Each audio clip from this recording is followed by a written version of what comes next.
give Otto the good news. Always need catching up. Sid.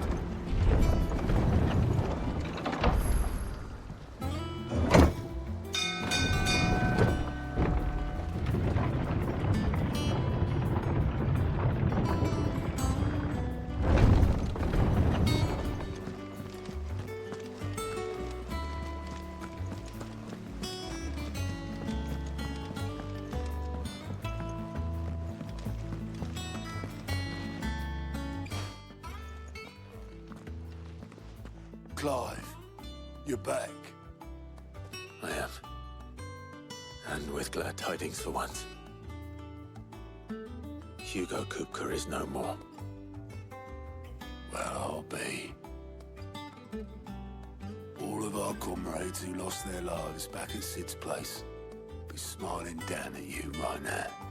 We had a stolus from Lubor saying Drake's fang had fallen. I expect that was your doing as well, was it? It's a long story. One for the history books, I'll bet. Welcome home, Clive. It's good to be back. You look better. I feel it. Which means I'm coming on your next little adventure. You're not leaving me behind again. Wouldn't dream of it. Otto, any word on the Royalist movements since I've been away? Shouldn't you be putting your feet up? If you really want to know, go and have a word with Vivian. Thank you. I will.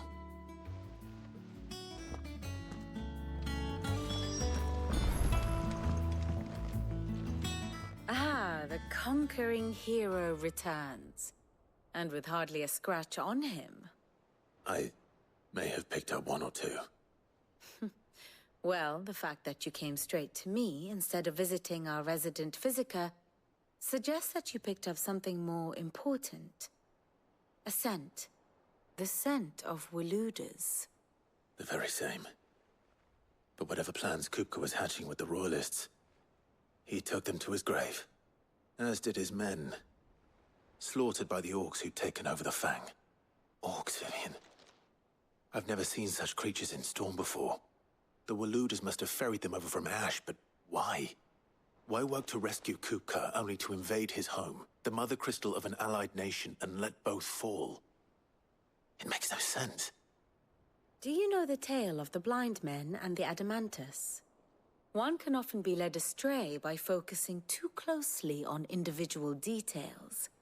One must instead see the bigger picture. And what bigger picture is there than my map?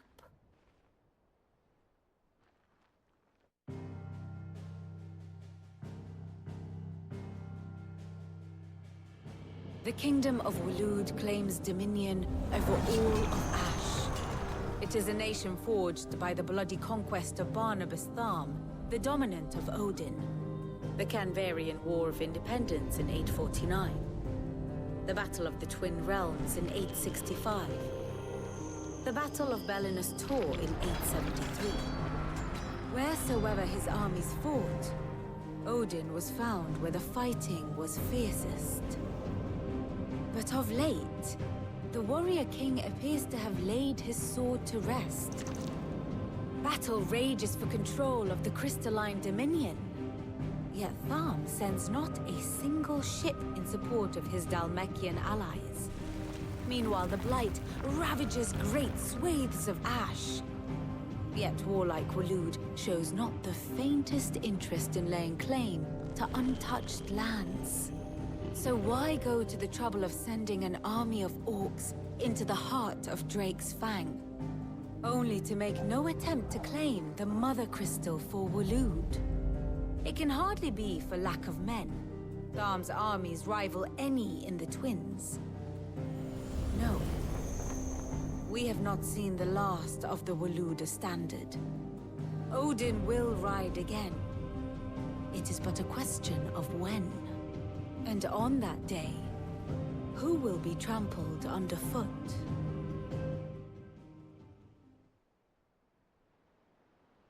In summary, I know not to what end the Royalists betrayed Kupka. I know only that it is part of some broader scheme. A scheme tied to the ambitions of one man. King Barnabas. But there is no need to wallow in confusion.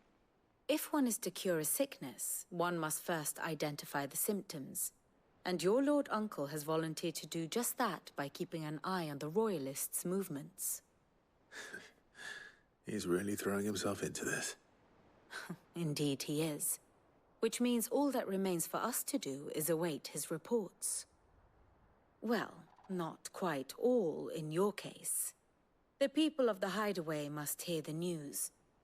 Justice has been done. Hugo Kupka is dead. The wounds he left that night are still raw, especially for those who lived with Sid the longest. Tell them that those wounds might finally begin to heal. Consider it the price of today's instruction. I've never known you to be sentimental. What can I say? I am only human.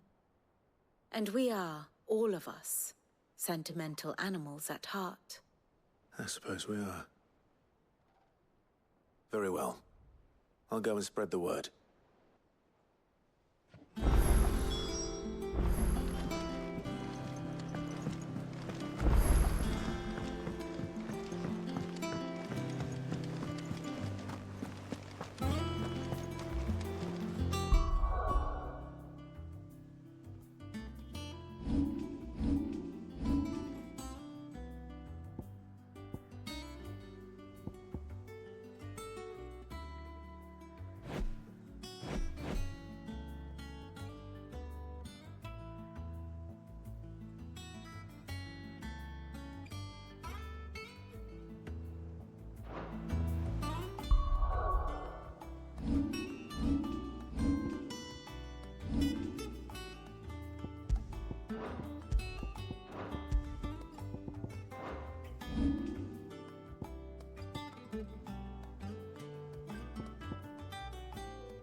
Well, someone looks pleased with himself. It's true what I'm hearing, then. Nothing escapes you, Lady Karen. It's true. Kupka is dead. No more looking over our shoulders, then. Good. I'm starting to get a crick in my neck. Don't let it go to your head, though.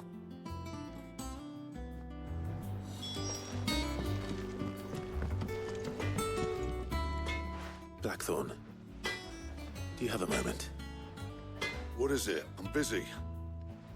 I wanted to tell you that Hugo Kupka is dead.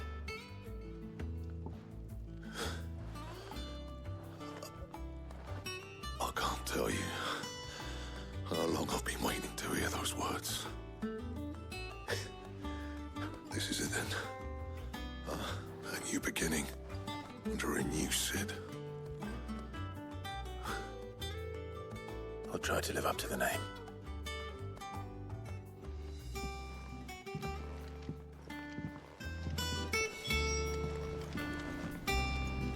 What do you need? Not saying for you, do you? No scratches, all right?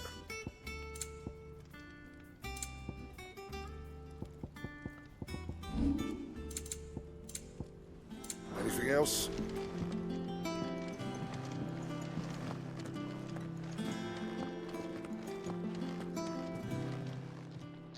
Well, don't just stand there gawping.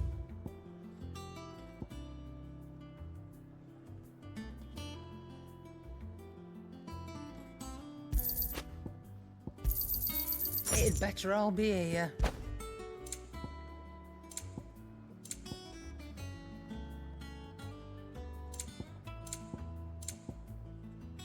Finished, are you? Back, are you? What do you want?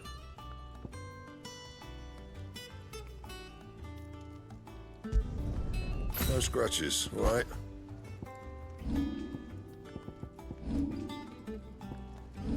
That it? Fine.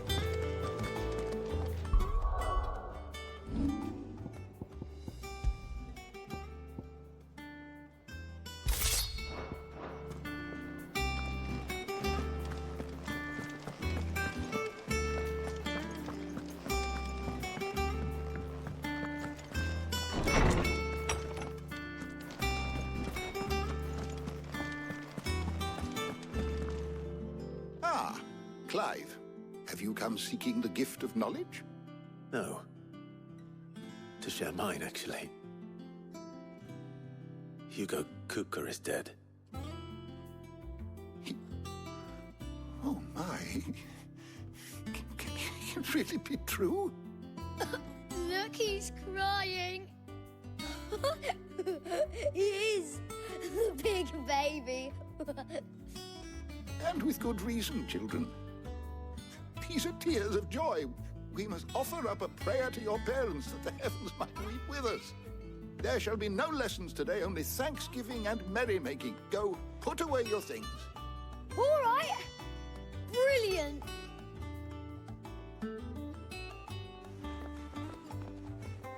Finally, a new dawn has broken. It has. Thank you, Clive. I cannot wait to share the good news.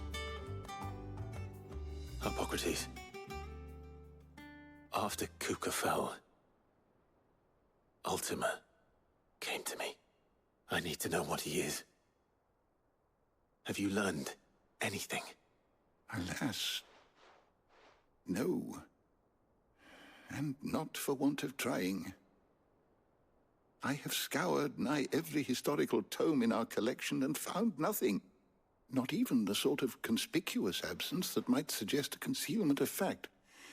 One is almost tempted to conclude that such a creature never existed. But I saw him. With my own eyes. I don't doubt that you did. Alas, it seems you are the only one who has. To others, he reveals naught. We see only that which he leaves in his wake, like some terrible force of nature beyond the ken of mortal man. A bringer of death. Whether the Ultima you met with was the being itself, or merely another projection of its power, I know not.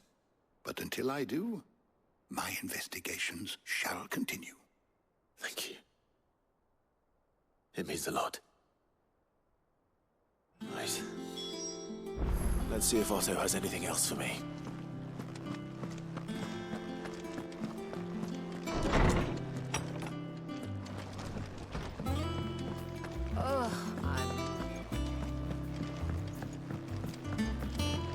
I'm telling you, it's true.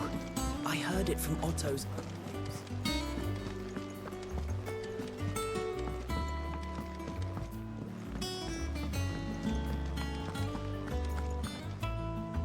You You've barely sat down since you came home. Vivian got you running errands or something? Just spreading the word.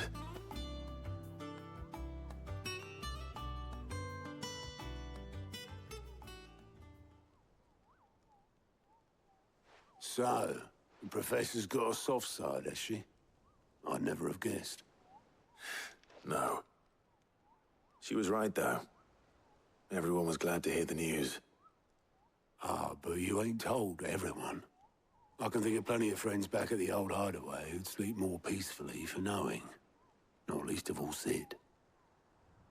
You should tell him. You're right. I should. And I will. Well, when you do, be sure to take Mid with you. She's been going at it hammer and tongs down at that workshop of hers, trying to do her father proud. I can't remember the last time she visited the old sod's grave.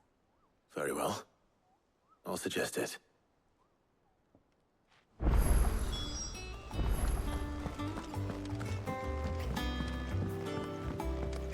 I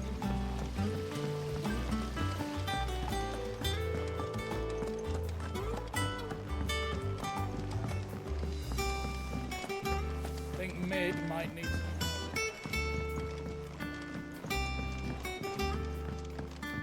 If I don't come up with something soon.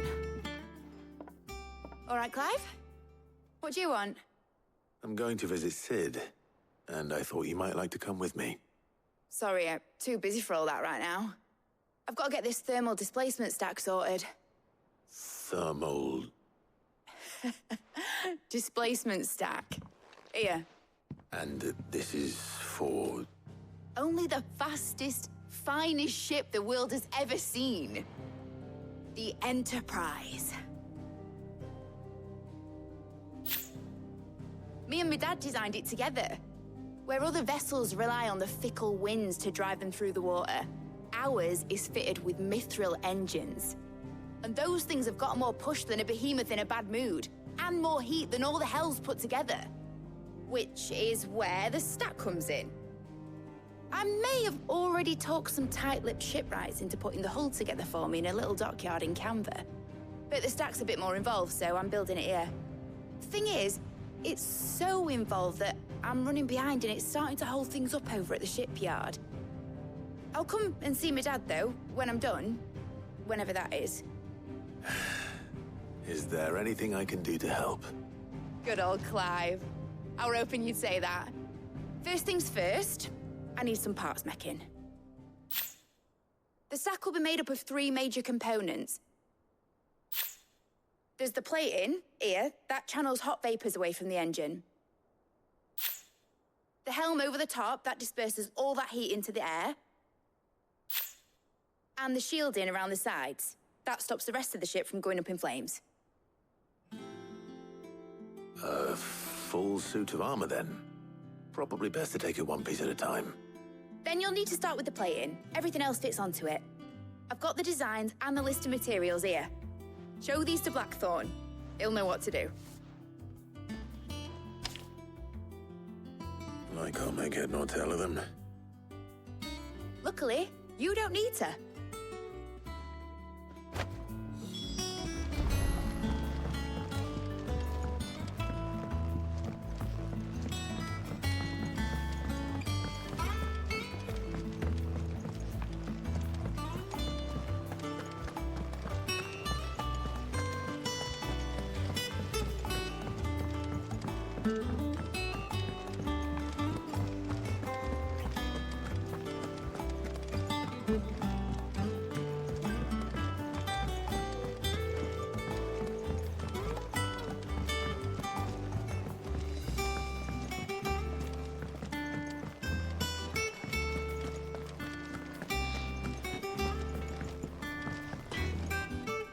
Blackthorn, can I ask a favor? Out with it. It's for Mid. This my last chance to say I'm otherwise engaged. Spare myself the arseache. Go on then. What is it this time? She said you would know. Here.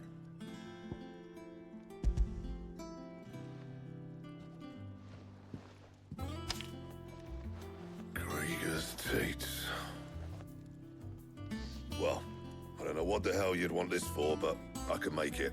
Won't be easy, though. And I'll need help. Get Gavin in here, will you?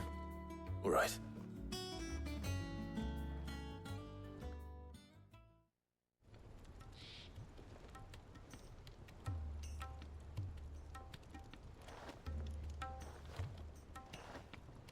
So Mid's roped us all in here again, has she? Typical. Still, if that's what it takes to get her to visit Sid's grave, I'll do what I can.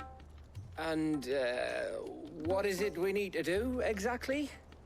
Take a look at this. It's this plating. The usual sword grade steel won't work. We need something that can get very hot, very fast, and still keep its shape. That means an alloy. Something that won't break or buckle at the temperatures she's talking about. Which is where you lot come in. I need materials, and I've got my work cut out already. You'll have to fetch them. Now, there's a special kind of sand I'm after that you can only find out in the Valcroy.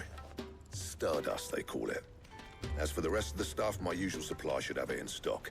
It just needs buying and bringing back here. Well, we'll get it done quicker if we split up. One of us should probably give you an hand collecting the sand. And the other can go and get the rest from this supplier. Right then. Well, make your minds up who's going where, and we can get this over with.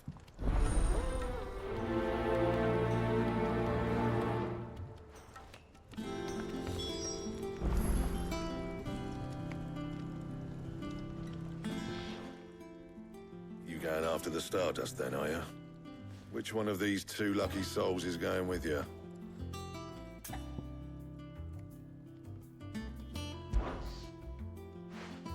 Otto, you're with me. All right, then. Where do we find this Stardust, and how will we know it when we see it? There's a river that runs through the southern reaches of the Valcroy. It's the black sand that washes up on its banks that you're after. And I'm guessing you'll be needing sack loads of the stuff. Might be worth our importers at the Dalimil Inn. I'll head down there. See about finding us a wagon. All right.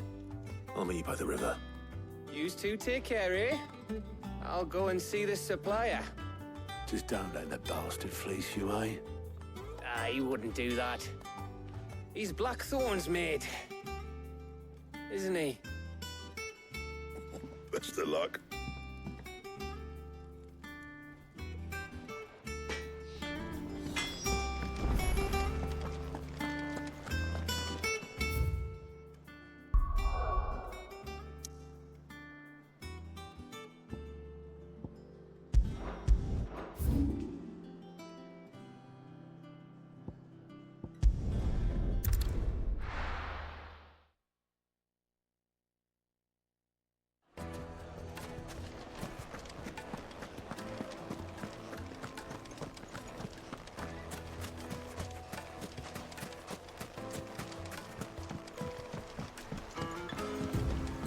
Looks like I found the river.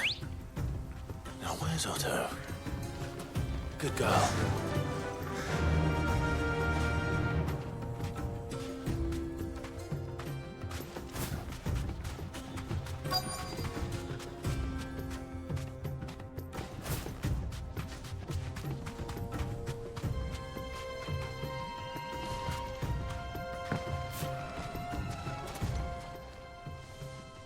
Otto. Sorry I'm late. Oh, Clive. I had a quick scout about, and I reckon this area's our best bet. Seems Blackthorn's the only one who thinks smithing with his Stardust stuff's a good idea. It's just lying here, waiting for any old fool to fill his boots. But unlike any old fool, you thought to bring a wagon. Well spotted. Now get filling.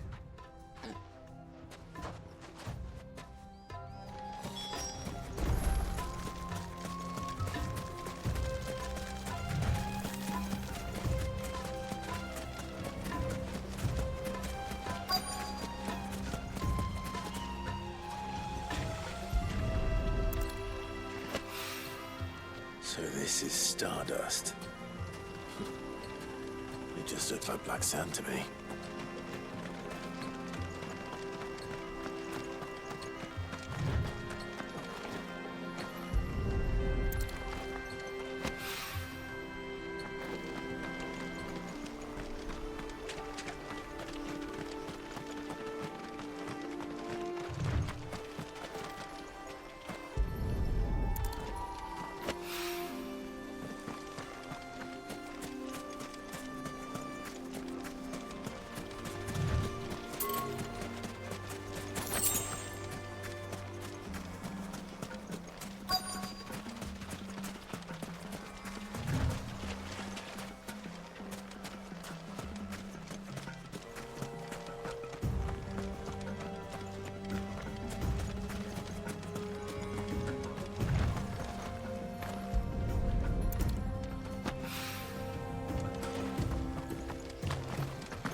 should be enough for now.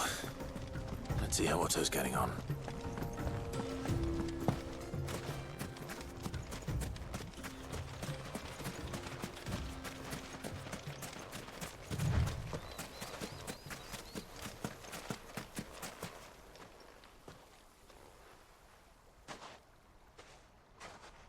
How much did you get? Enough. I hope.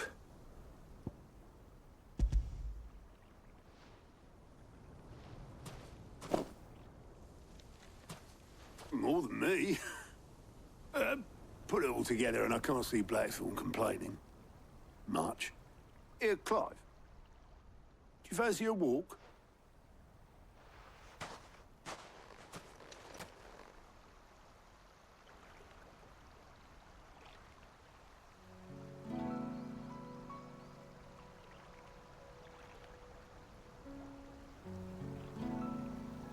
Sid would be proud.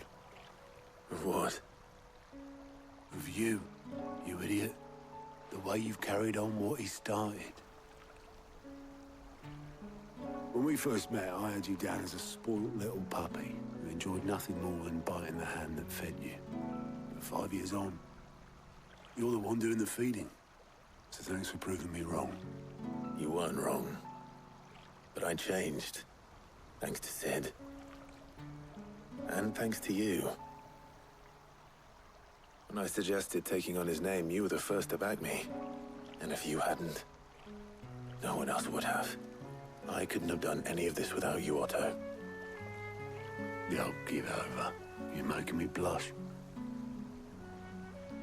All I did was choose hope over despair. I gave you a chance, yes, but you're the one who took it. You took a rabble of homeless, hopeless outcasts and put them back on their feet. Gave them something worth fighting for, just like the old Sid did.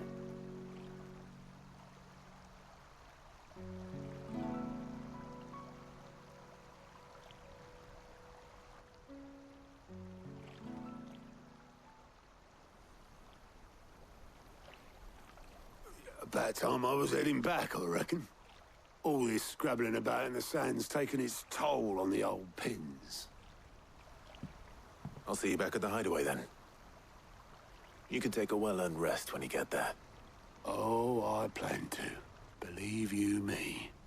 But I'll make sure Blackthorn gets his precious black sand before I put my feet up. He'll only moan otherwise.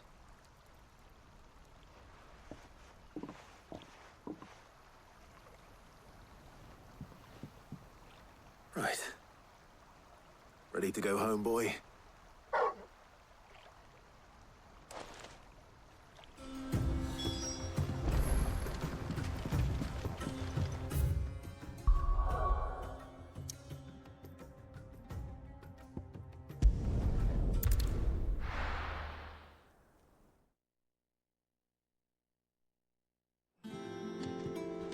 Let's hope this is all Blackthorn needs.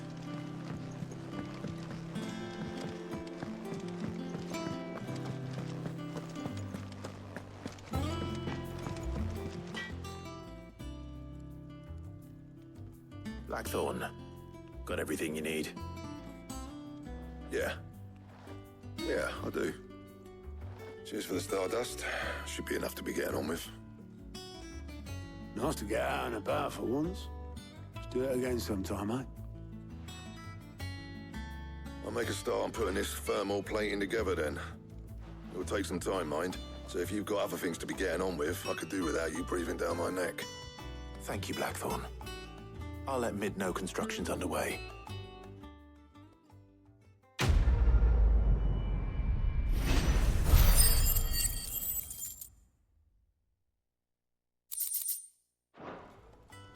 Suppose we'd better be getting back to work too. Give us a shout if you need anything.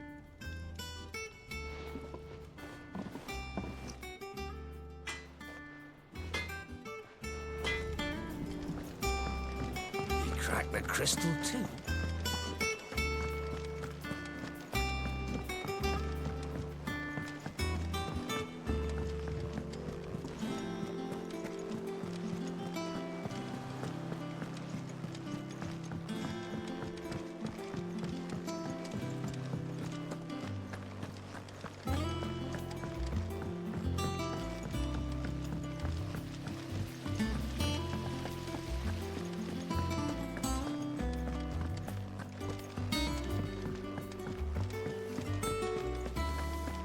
mid might need some...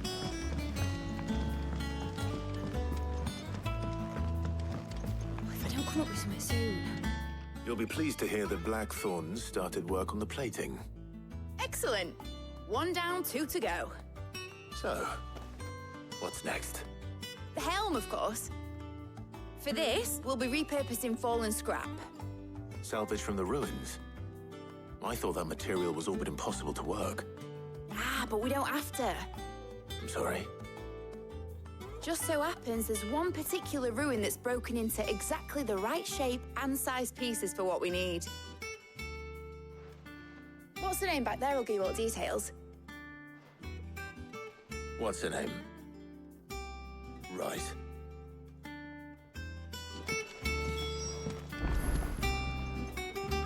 Oh, Sid, is this about the helm? Yes. Mid said I should speak with you. I'll show you the plans then. Here you see the mithril engine, in which mithril is burned to generate heat. That heat is then harnessed to produce motive force. Excess heat is dealt with by means of the thermal displacement stack, which disperses it into the surrounding air. Now, were we to rely on thermal plating alone to achieve this effect, the rate of excess heat buildup would far exceed the displacement coefficient of the plating. In other words, the reactor would overheat and eventually explode. This is where the helm comes in. It connects to the plating, you see, and serves as a sort of thermal sink to absorb all that excess energy. Our experiments have shown that fallen ceramics are remarkably thermophilic. They can withstand and absorb levels of heat far above anything we are able to make today. And not only that, they're also waterproof and immune to rust, making them the perfect material for our protective hood. Why? If sea or rainwater were to enter the reactor proper, it would vaporize instantly. The forces produced would tear the ship from stern to... You can stop there. I understand. Mid said we might be able to use parts of a fallen ruin. Where would I find it? Ah, yes. It's in Lorbert's Pass, near Lostwing. The thing is, well, I probably should have arranged to have the pieces we need brought here sooner. You see, a certain unwanted visitor has taken up residence there. It's no longer a matter of just walking in and taking them. It's, going to be considerably more dangerous than that. I see. Then I suppose I'd better deal with this unwanted visitor for you. Would that help? Oh, very much. Thank you, Sid. I'll gather my team and head there right away. We'll meet you outside the ruins.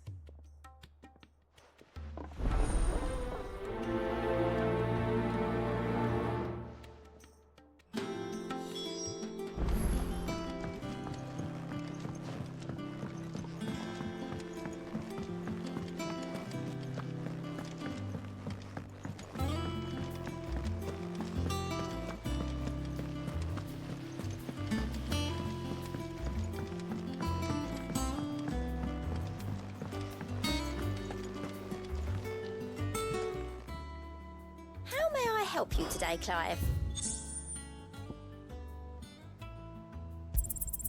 You earned this. Best of luck out there, Sid.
Ready, go? Faster!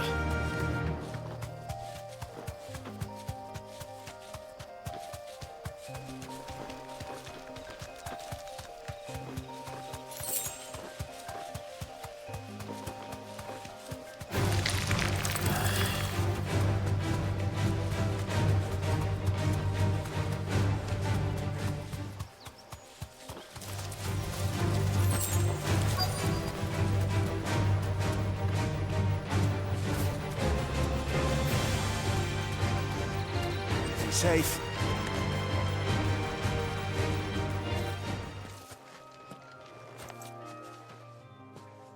Oh, there you are, Sid. Thanks so much for coming. The, ruins are just over there, as is the creature I told you about, I'd imagine. Would you mind? Of course. I'll be right back.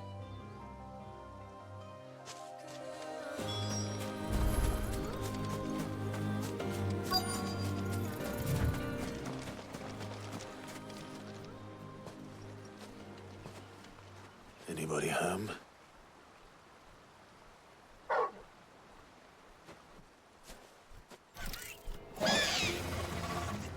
This must be our unwanted visitor.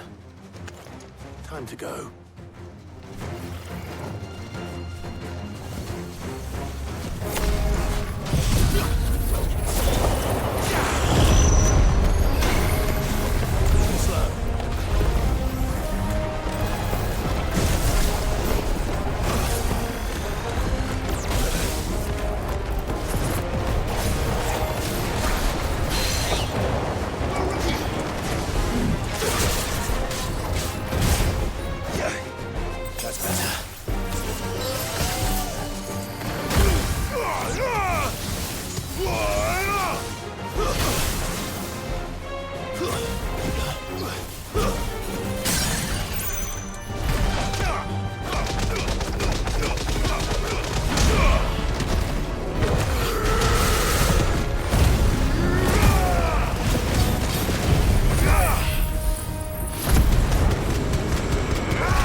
The things I do for you, Mid. Sid! Oh, thank goodness you're safe. You shouldn't have any trouble now. Indeed. Well, don't let us keep you. We'll, see that everything is transported safely back to the hideaway. All right. I'll let Mid know you're on your way.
think mid might need some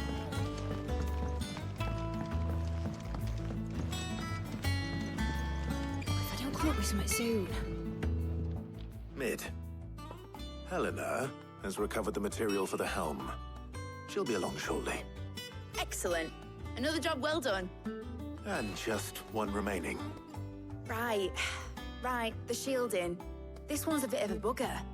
How so? The plating's enough to stop the engines going pop, but those things will still be spitting out enough fire to set the rest of the ship ablaze. Which is why you need proper shielding. A prison for the dragon's breath that's blazing away inside. I thought a triple thick layer of tempered steel might do it. Or more of the stuff that the Fallen use, but they'd both be too heavy. The helm and the plating are bulky enough as it is. Add any more weight and the whole ship would be at the bottom of the briny before we'd even started. I need something light. But I've racked my brains and I just can't think what would do it. Well, if I were in need of obscure knowledge, I know whose counsel I would seek. Harpocrates. Tomes? Yeah, well, I'd thought of that, obviously. I've got all the details written down here. Can you take this to him, see what he makes of it? Right away.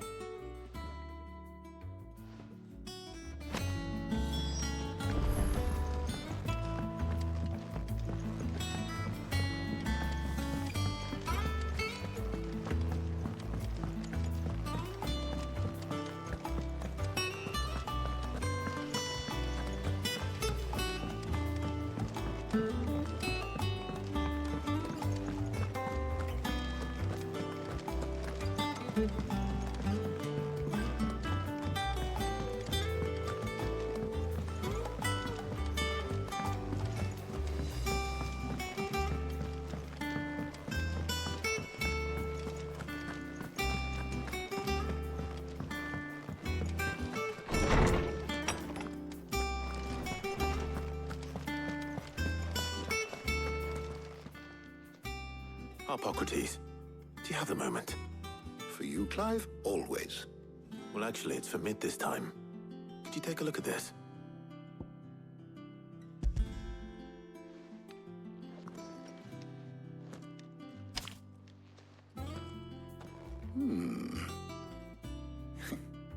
Shielding for a mithril engine.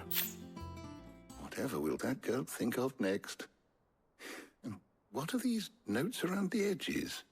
She has some specific requirements for the materials. The shielding needs to be able to resist extreme heat on the inside, and yet remain cool enough on the outside not to set the ship alight, while also being light enough not to sink it. As you can imagine, she's struggling to find anything that meets her needs. I see. I wondered if you might know of a solution, or if you might be able to search the records for one.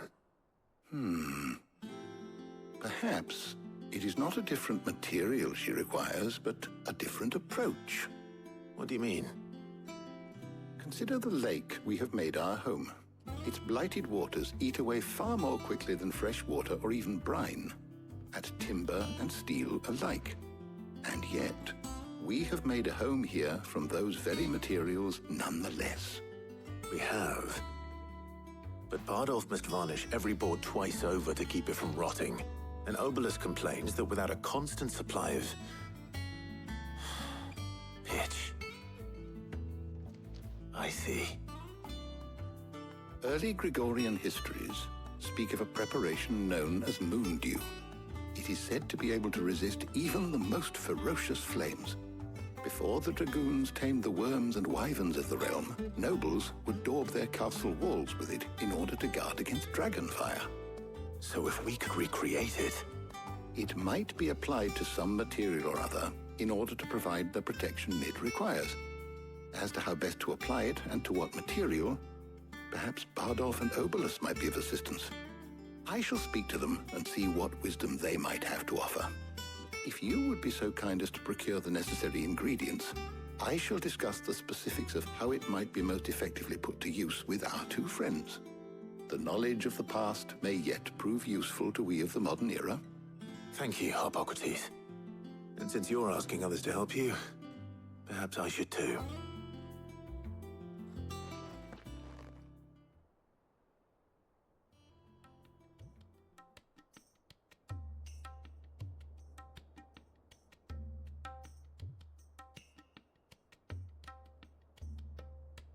So you need a hand, do you? We do. I'll be heading to market for the ingredients we need. I could do with some help. And some company, too. The other can assist me in researching how best to prepare the shielding itself. Can we count on your aid? Always. Well, if Jill's game. Thank you.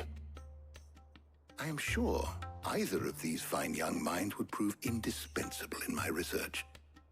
I leave the decision as to who will go with whom in your capable hands, Clive.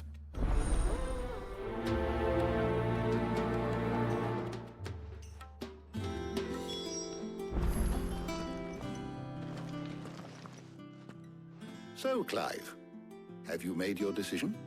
Who will accompany you on your little excursion? Very well. So then, what do we need to find? I have taken the liberty of preparing a list. Here. White chocobo eggs. Pepio nuts. Are you sure this list is right? Everything on here seems very edible. I would have thought the ingredients would be a little more exotic. Though these items may seem mundane, they have potent effects that are rarely exploited, effects for which they were once highly prized. So much so, in fact, that they were harvested almost to extinction, hence moon dews having fallen from favor.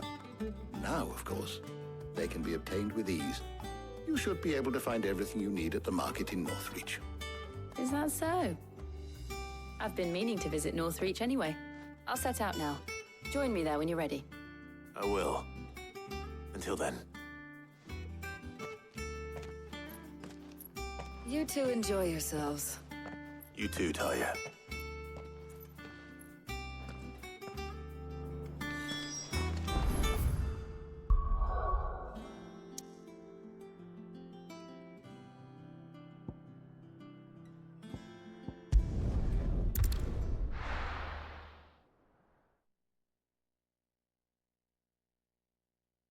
Now, where's Jill? There's two. Keep them pilchers nice and chill. Won't have you spoiling another catch. Are those Pepio nuts? How goes the hunt for ingredients?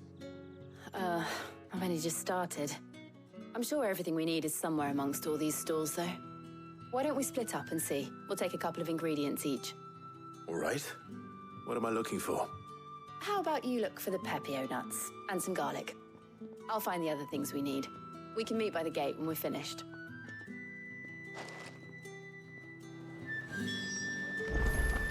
Up! You'll not find them. Fresh cuts!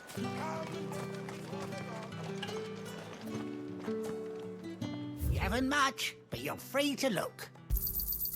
Ah, yes.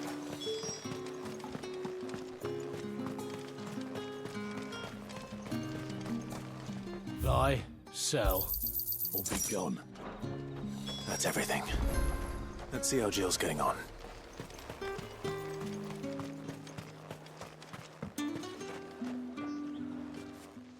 Did you find everything? I did. Here.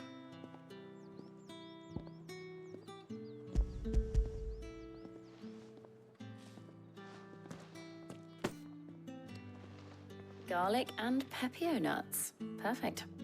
Now all that remains is for Harpocrates to somehow turn all this into what Mid needs to keep her engine cool.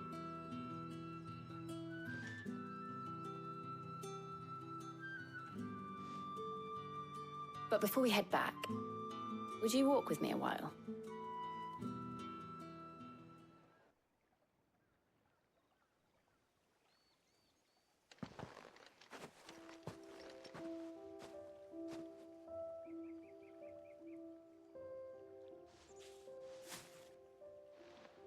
Thank you for asking me to help you today. It makes a nice change. It does. It's good to get away from all the battle and bloodshed for once. Just being here reminds me of when we were children. Do you remember? Walking down Market Street in Rosalith, taking in the sights and smells. How could I forget? What with Torgal's antics. Remember how his nose would prick up at the scent of sausages? He'd go racing away and we'd have to go running after him. We wouldn't catch you now, would we, boy? Is there anything you wanted to buy for yourself over here? There was, yes. Well, sort of. Molly in the kitchens told me about a place that sells particularly good pies. Thought you might like to share one with me. I would. Thank you. And I saw some bread.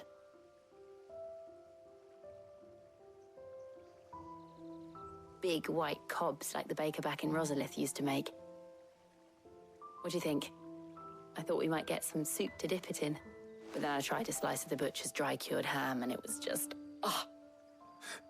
You all right? Sorry. It's just... you're right. I really do feel like a child again being here with you.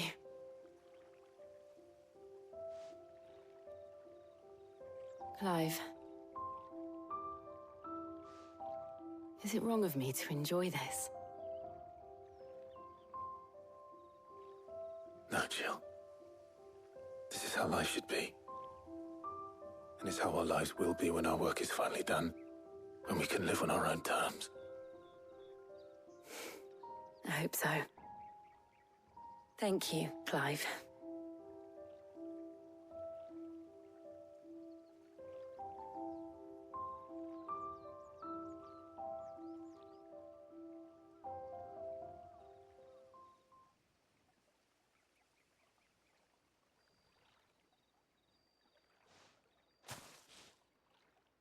Well, I suppose we better be getting back. I need to give these ingredients to Harpocrates and Talia. I'll see you at the hideaway. Take care. I will. You too.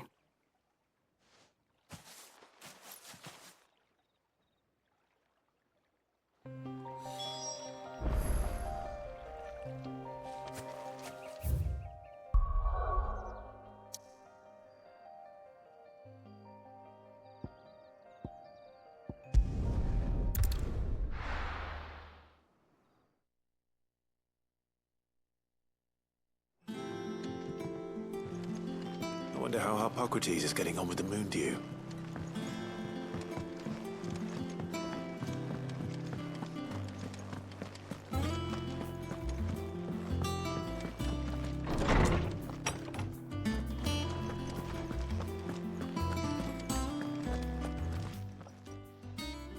How's work on the shielding progressing, Harpocrates?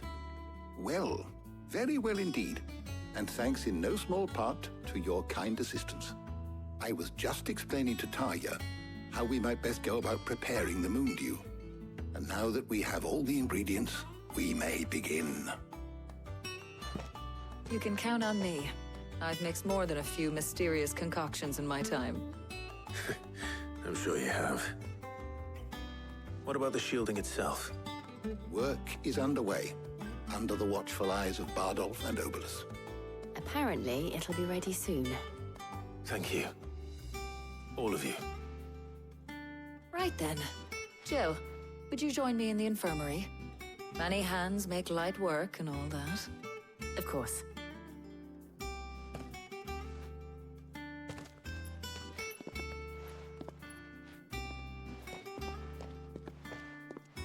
Oh, and Clive, thank you.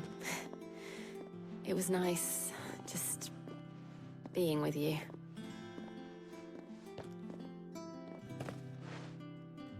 It appears our work here is almost at an end. A shame. I was enjoying playing the man of action for once. When both the shielding and the moon dew are ready, it will merely be a matter of applying the one to the other. Followed by a rigorous process of testing and retesting, of course. Perhaps someone ought to warn young Mid of that. Leave it to me. Thank you, Harpocrates.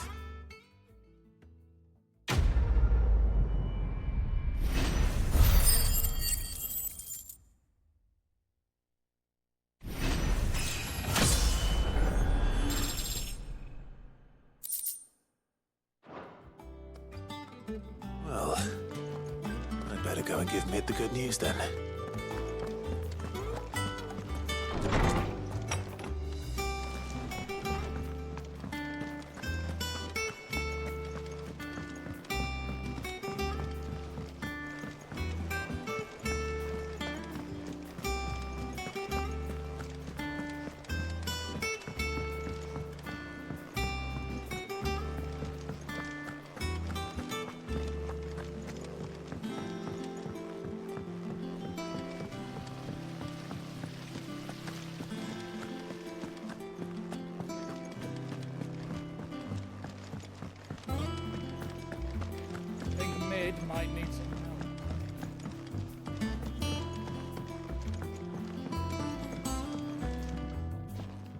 Sorry to keep you waiting, Mid. But you'll be pleased to know that work on the shielding is underway. You found something for it? In a manner of speaking, Hippocrates knew of a substance that's highly resistant to heat. A coating that should provide the protection you need. He's supervising the construction and testing of the shielding as we speak. Brilliant! I knew you wouldn't let me down. Don't thank me. I'm just the errand boy. Right then, let's start working out how to bolt all these bits together. To the Black Hammer!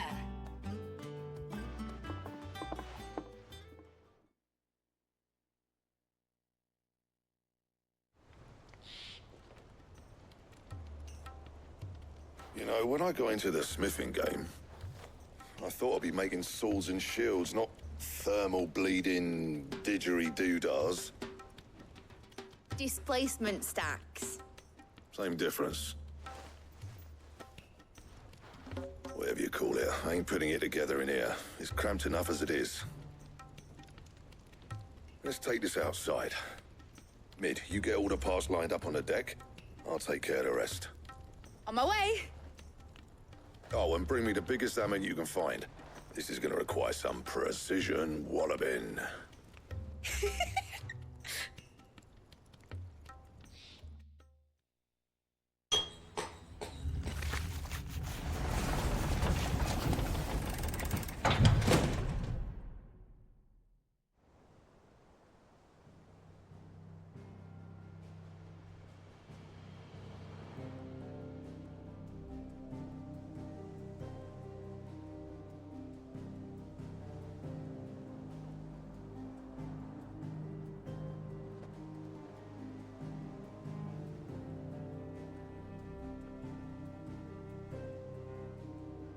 It's finished! It's finally finished!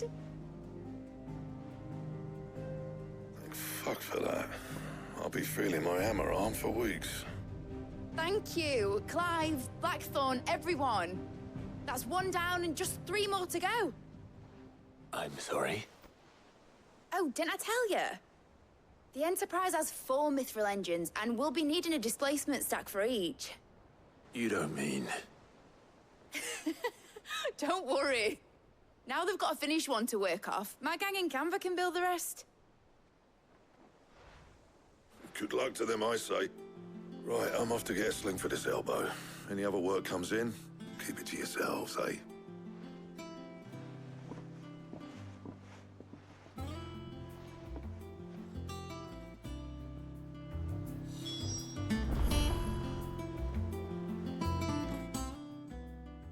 What's the matter? Nothing. Just daydreaming. Thinking about the Enterprise sailing off over the horizon to shores unknown. Searching for a land untouched by the Blight. Just like me and my dad planned. So if the worst came to the worst and every scrap of soil in the Twins turned black, we might still have a chance. That's what she was meant to be. You see, one last chance just in case we needed it. But now she's so close to being finished, I've realized I don't want it to be that. I don't want it to be just a lifeboat for us to cling to if things get desperate. I want people to sail aboard her by choice, not from the lack of it. In a world where we're not just trying to survive, but where we can actually live. I'm working on that. And I'll do everything I can to get you what you want. Don't you always? All right. My mind's made up. As soon as the Enterprise is fit to sail, I'm putting her under your command. Sod our plans, I'm trusting in yours. Are you sure about this? Something tells me it's what my dad would have wanted. He'd be proud of you. You were gonna visit his grave, weren't you? I was. And you can come too now that your little project is finished.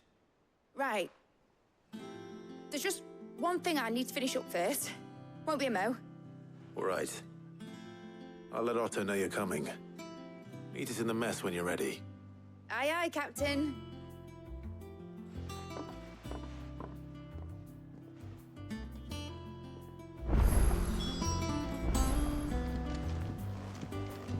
told me she was building a ship.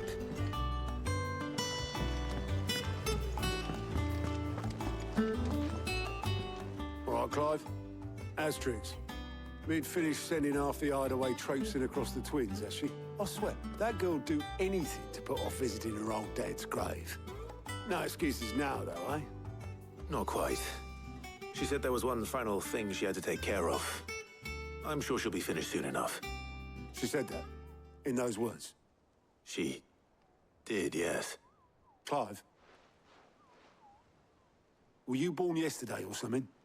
There is no thing. She'll probably be halfway to Canva by now. Mid. I might still be able to catch her.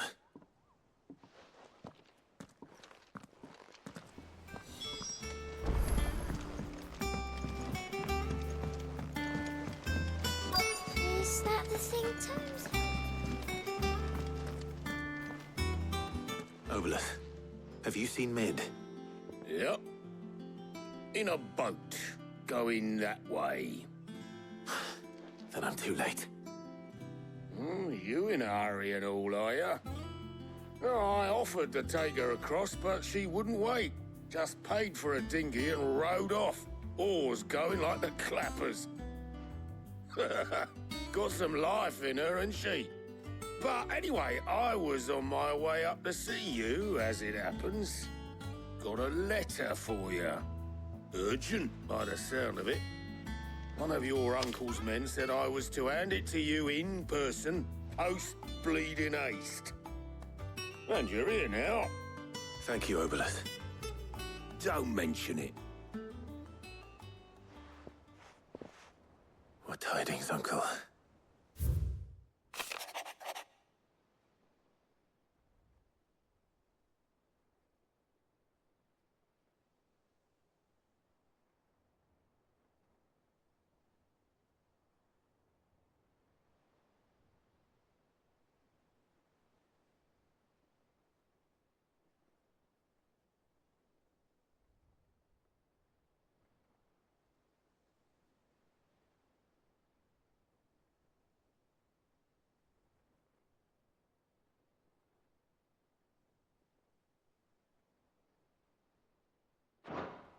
Trouble in Canva. Well, I'll need someone to keep an eye on Mid.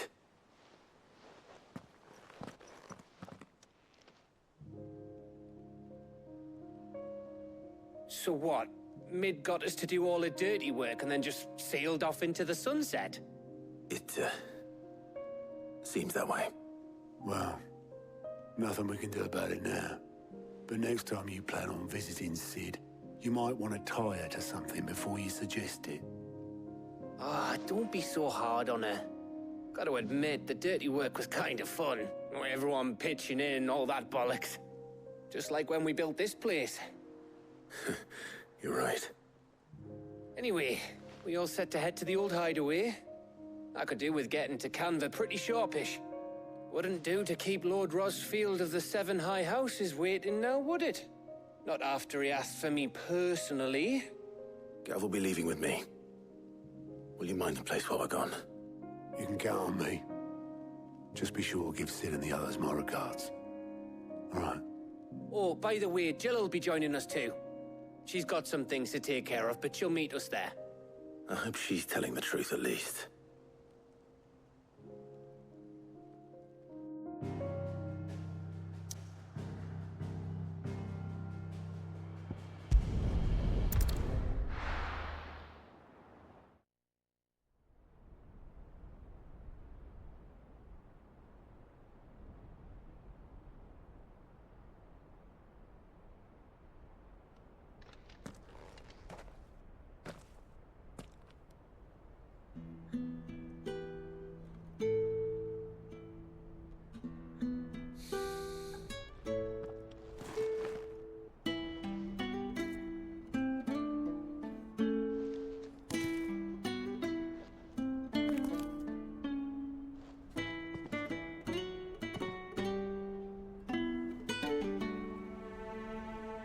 Well, Sid, I remember what you told me. That if no one is listening to what you have to say, you may as well not say it.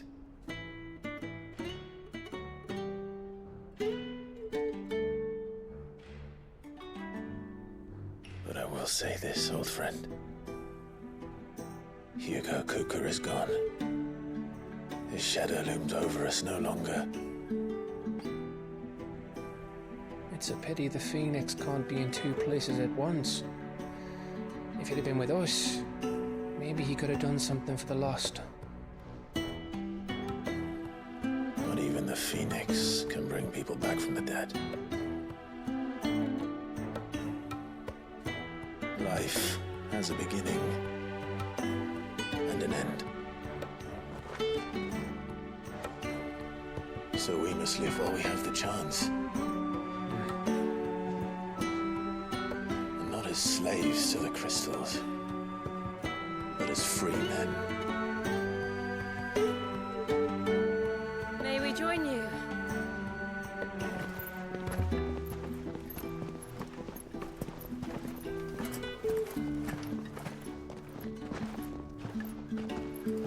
Lady Karen, what a pleasant surprise. I thought I'd drop by and see how you were all doing before heading off to restock my supplies.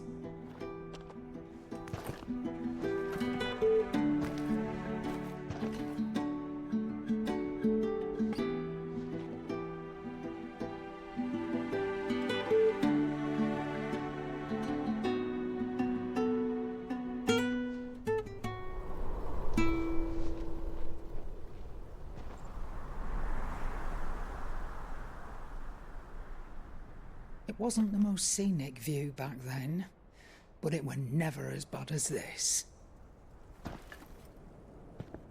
I know. The blight marches on. And soon, there'll be no escaping sights like these.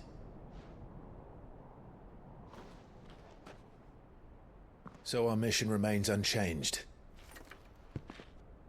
We cannot stop until every Mother Crystal is gone, and their thirst for ether with them. The only one that remains in Storm is Drake's tail in the Crystalline Dominion. Our next target. We're going to Twinside. It's the capital of the Empire these days. I wouldn't like to think how tightly guarded they've got the place. Not that that'll stop you, but we do well to scout it out before you go charging in. We would indeed. If you're off to the Dominion, you can take this great lump with you. Goods. Oh, I am sorry. Have you forgotten you're the most wanted man in the Twins? I thought you might like to disguise yourselves as the attendants of a travelling trader, assuming you've no better ideas. You wanted to buy yourself some tools, didn't you? Well, now's your chance. You're letting me go with them? Oh, thanks, Nan. Stop that! You'll break me bones, you great galoot.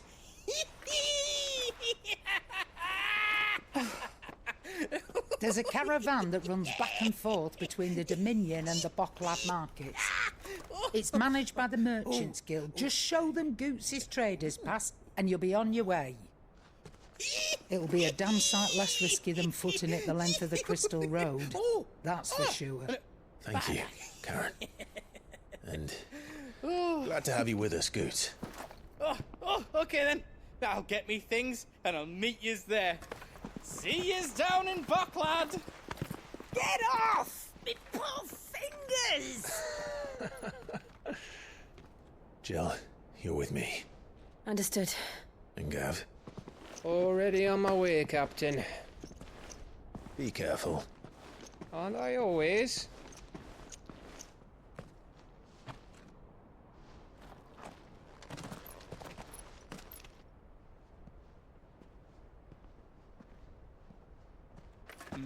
Do you see that, Sid? Your protege's making a proper little outlaw of himself.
How are you feeling?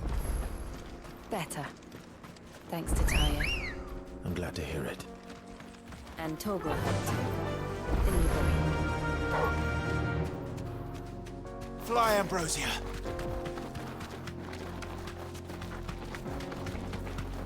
This used to be a trade route for merchants crossing the Scars, till the Republic laid a new road wide enough to let wagons pass, and all official traffic moved there. Leaving this one for those living outside the law. Indeed. I doubt we'll be the only outlaws on the trail today.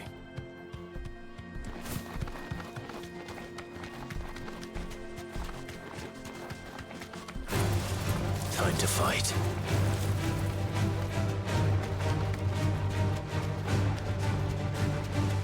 So what do you think?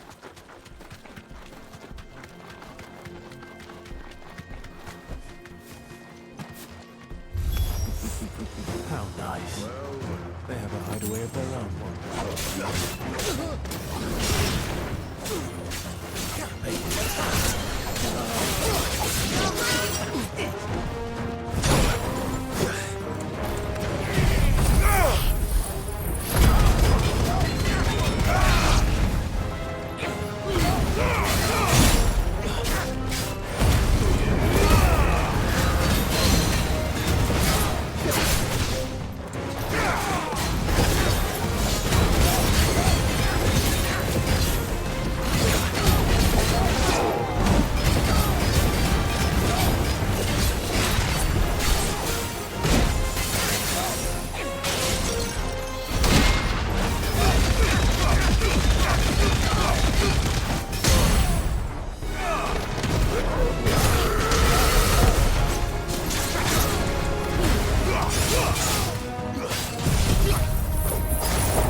We've done the Republic a service.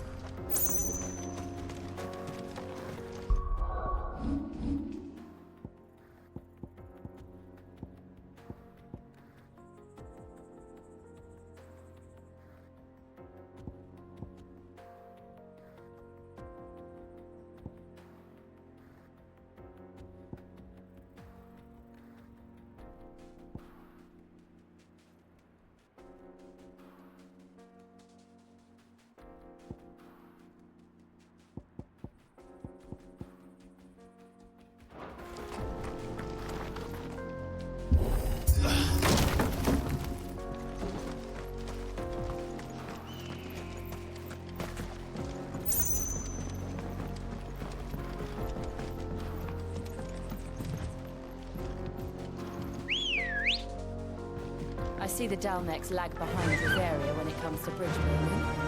The fallen ruin should hold, at least. The path continues on the other side.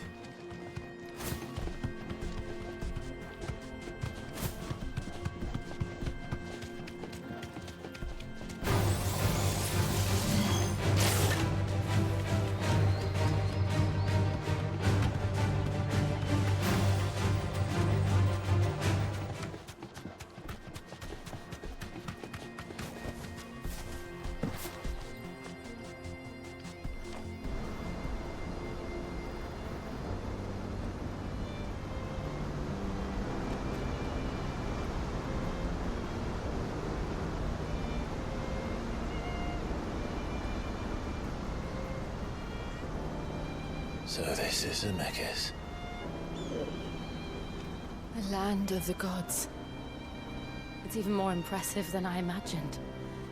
I remember being captivated by the story as a child. Long, long ago, man was overcome by avarice and challenged the gods in a bid to win their power. A final battle took place here, at these falls. Or so the legend goes.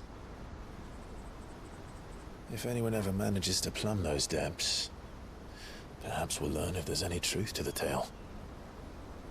That the gods emerged victorious and punished man for his defiance by visiting upon him 2 curses.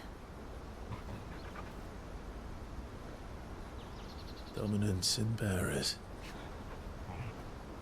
To tell the truth, I always thought it strange that the dominant and their icons were deemed a curse. Back home, the dominant inherited the throne. They were admired and exalted, not spurned. Whenever I got to that part of the story, I always assumed there must be something I'd misunderstood. You had a lot of storybooks, didn't you? In your room, I mean. When we were young. The old legends were always my favorites. Epic battles between gods and men. Father encouraged me to read as much as I could. He thought it good for my education. You really were a boy like any other, weren't you?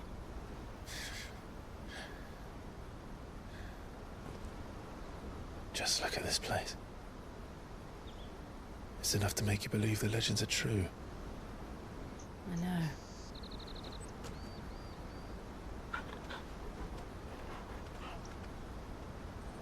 We're not far from Boklad. The road will be busier up ahead.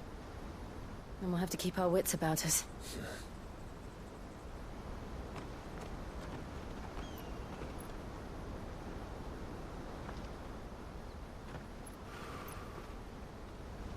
Clive? Something wrong? Nothing. It's nothing.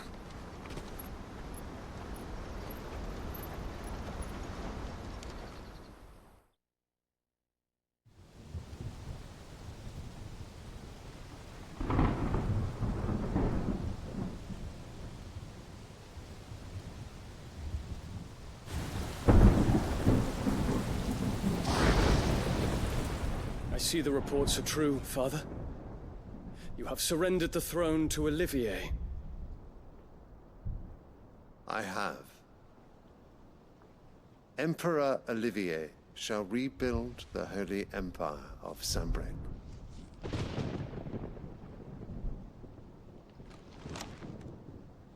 How is he to rule an empire? He is but a boy. I shall advise him until he comes of age. Father, please. Or for as long as I am able. The empire we seek to build needs young blood to rule it, and I can think of none better suited to the task.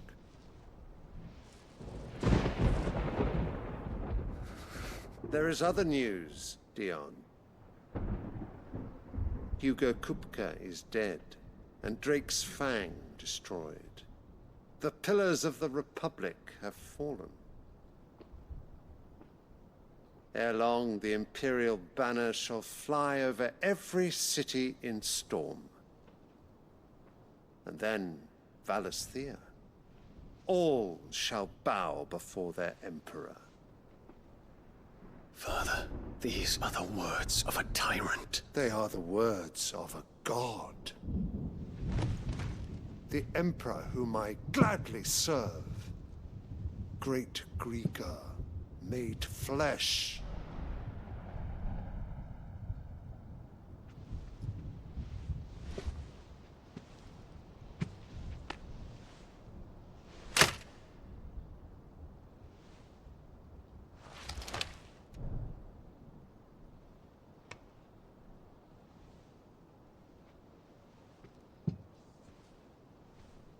Return to your camp, Dion, and ready your forces. It is time to show the world the true power of Sanbreque.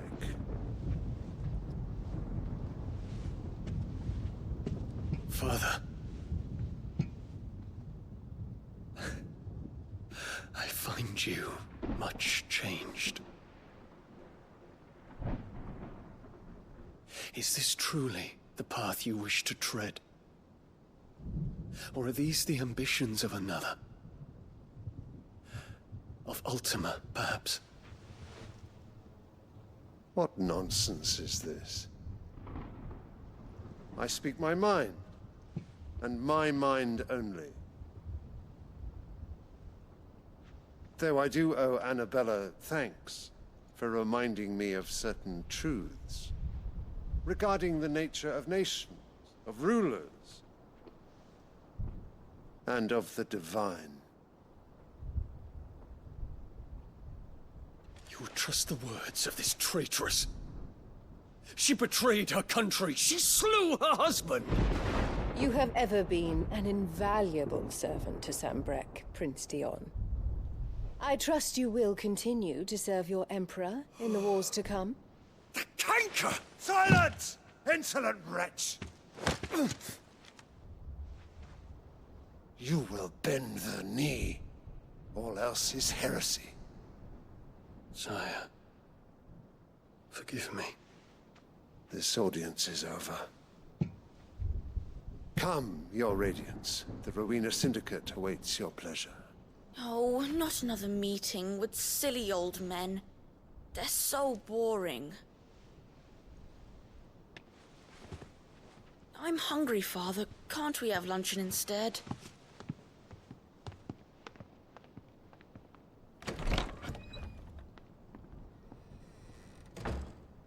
Does it pain you that you will not inherit your father's throne? I have suffered worse.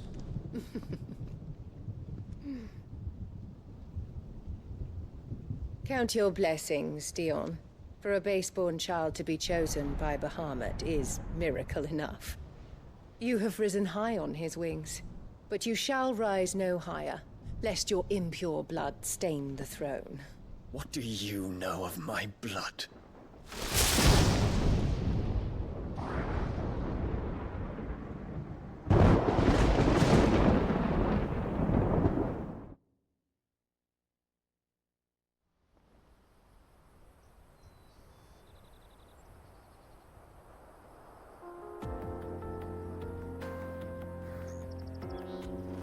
The Boklab markets are to the north. We just need to hug the coast.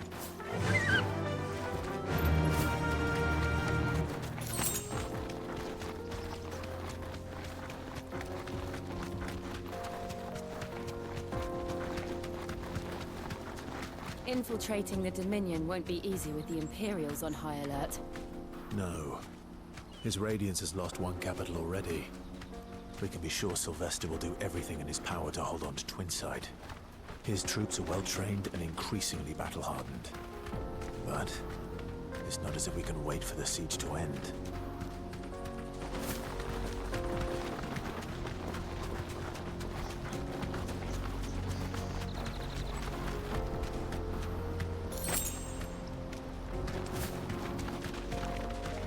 More refugees.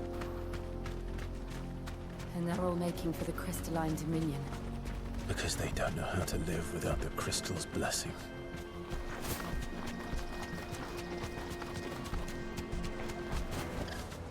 That'll do, girl. Boklad. There are no crystals here. This is where we're supposed to meet Goots, isn't it? That's right. He said he'd wait for us here after replenishing his supplies. I dare say he'll have finished by now. Let me carry your goods. Peaches and pears.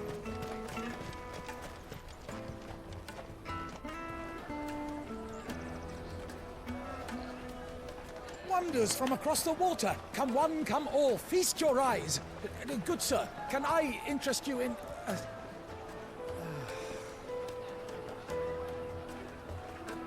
How much?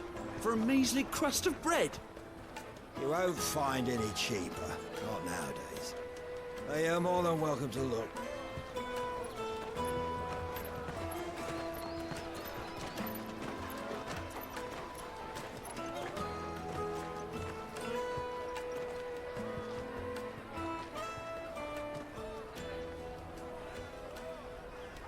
The Empire's unlawful and illegitimate occupation of the crystalline dominion is still in effect. Only those whose business in Twinside has been officially approved by the Republican Army will be permitted to cross the border. All who seek entry are to form a line and ready their documents for inspection. Looks like we aren't the only ones who are eager to leave. And they're checking everyone. Can't you make an exception? Not for the likes of you. We won't get through without that pass. Let's go in and find Good, shall we?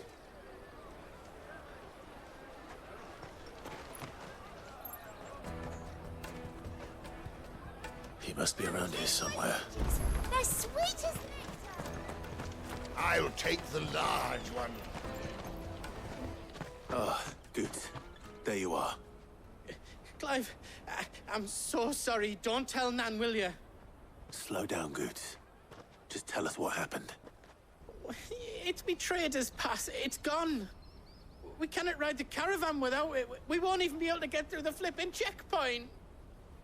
Do you remember when you last saw it?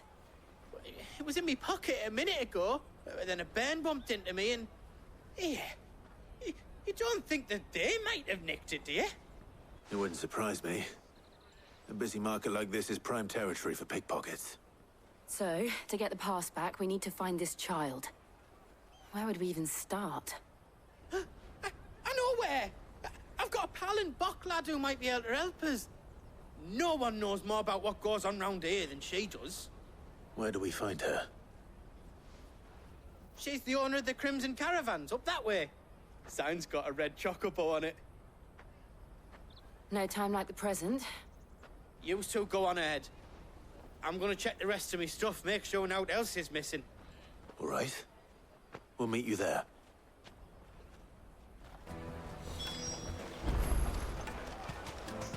Let's keep an eye out for this red chocobo, then. And the other on our purses. Stops next to the check.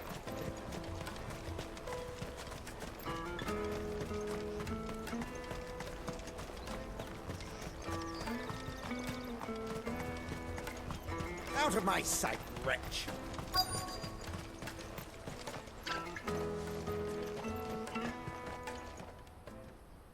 Looking to hire a coach? It's 10 million for a two-birder to the Crystalline Dominion. Take it or leave it. Oh, we're not here for that. Then I bid you good day. Oh, wait! Don't go, El! He's me mate. As I live and breathe. Goots, what are you doing back in Bocklad?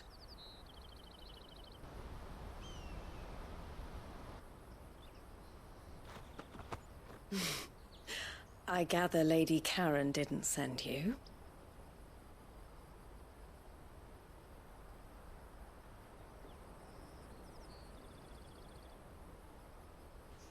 So what trouble have you got yourself into this time? It's me trader's pass. It got stolen. By a little bairn. Of all the... You're the size of a marble. Honestly. Ugh. Goots told us that you know the markets well. Might you have an idea which little bairn could have done this? We don't intend to punish them. We just need our pass back. Then, we can be on our way. I see. So neither of you has a trader's pass either. Not that anyone would take you for traders, but I suppose that's why you came to me, correct? Now, I can't say for sure who took your pass, but I suspect I know why they did it. Let me explain.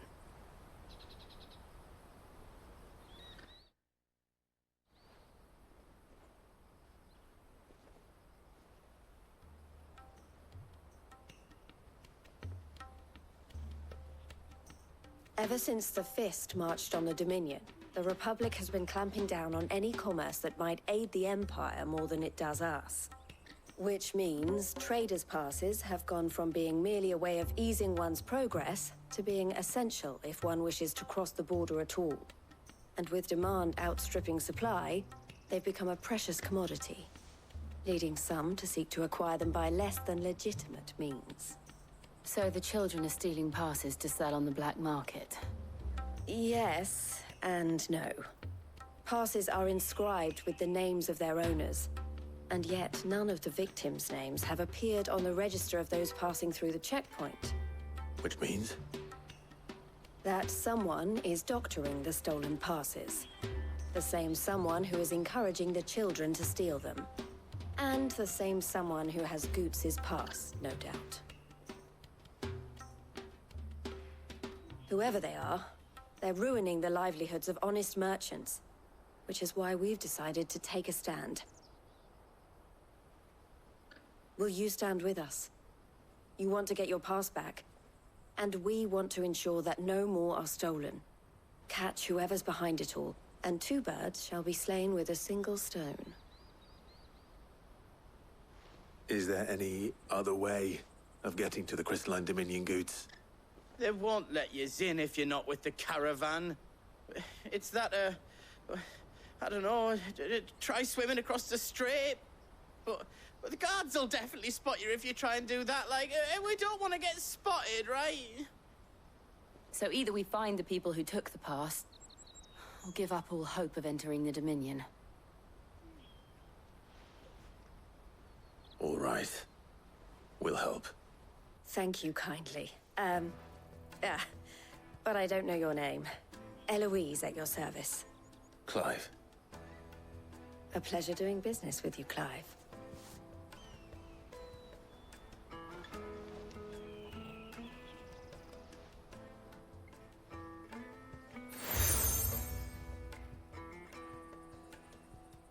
The proprietor of the furniture makers by the coach stop is spearheading the search. Wear that, and he will know you for a friend. I suggest that you speak with him first. The furniture makers. Understood.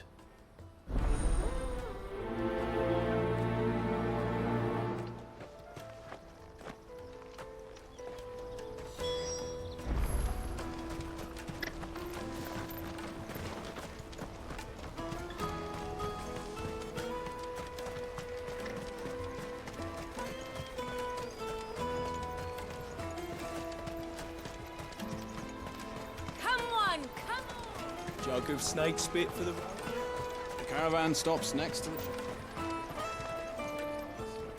Are you the furniture maker? Looking for something in particular? Ah, Eloise collared you too, eh? Then I expect you want to know more. She told me you were leading the hunt for the pickpockets. What have you learned? For one, that they're targeting the traders carrying the biggest packs. Harder to watch your back, see? And less chance of the mark giving chase if they're spotted. Not that they'd be likely to catch them. Those imps know every inch of this warren like the backs of their hands. Their eyes must have lit up when they saw Goots. The fishmonger round by the gate's been trying to track down the children involved. You should go and have a word with her. Thank you. We will.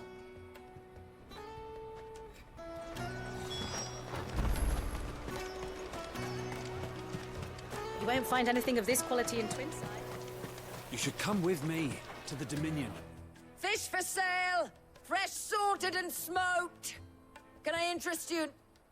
Ah, sorry. Message from Eloise, is it? She's asked me to help her. To help you find the pickpockets. Is that so? Suppose I better tell you what I know, then. For one, this isn't a family operation. All the traders say the children who stole their passes were dirty, dressed in rags. Street urchins, by the sound of it. We get a lot around here. Orphans from the wars. A few, perhaps. You saw the refugees gathered by the entranceway? They're all looking for a new start in the Dominion and beyond. Some of them take it as an opportunity to rid themselves of unwanted baggage. The shame of it. Whoever's behind this would have to have made themselves known to the children at some point. And so should we. You should start with the children around here, then. I doubt they're the ones involved, but they might have heard something. It's worth a try. All right, then. Questioning children. How hard can that be? You won't find anything of this quality in Twinside.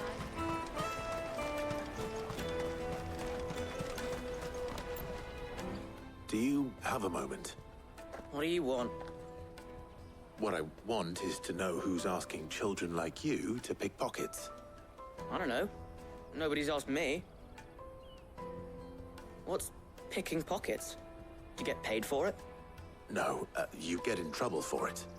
So if they come calling, you know what to tell them.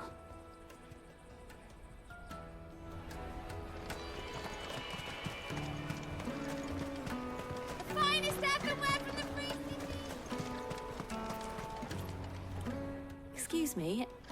Do you mind if I ask you something? Can't stop you. I was just wondering if anyone has asked you to do anything out of the ordinary recently. Anything you grown-ups ever ask us to do is shut up and go away. So guess what I'm about to tell you to do? Sorry. I'll leave you alone.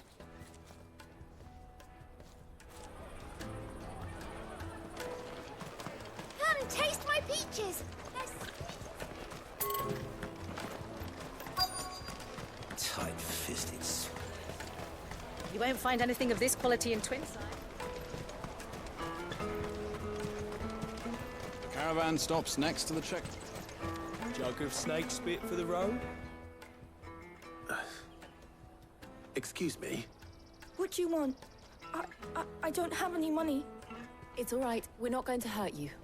We just want to talk. What about? We've heard that some very bad people are making children like you steal from travelers. We need to know who's behind it so we can stop them. I don't know much about it, really. But my friend, Honza, he said he got a job doing something dangerous. Sounds promising. We need to find him and ask. Do you know where your friend might be? He's usually by the tents outside town. Thank you. You've been very helpful.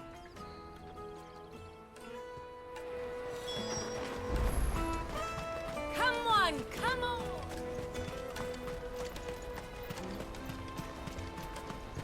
Peaches and pears. Let me carry your goods. I'm cheap.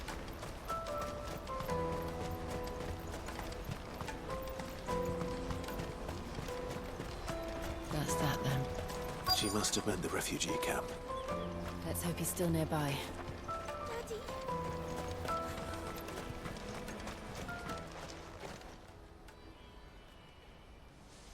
That big fat donkey was easy pickings.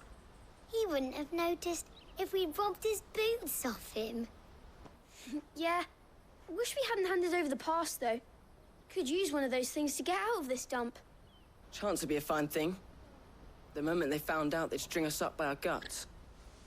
Would they now? Perhaps you'd like to introduce us to these charming characters. Shit, we're in trouble now. What do we do? You two get caught if you want. I'm off. Hunter, where are you going? So that was Hunter, eh? Jill, you watch these two. I'm going after him. All right.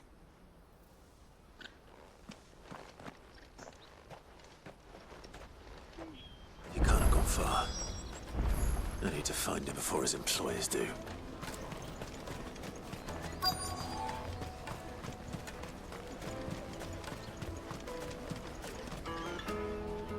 Did you see a boy run past? He stole something from a friend of mine. There was a boy ran back there towards the chocobo pen, but... Thank you.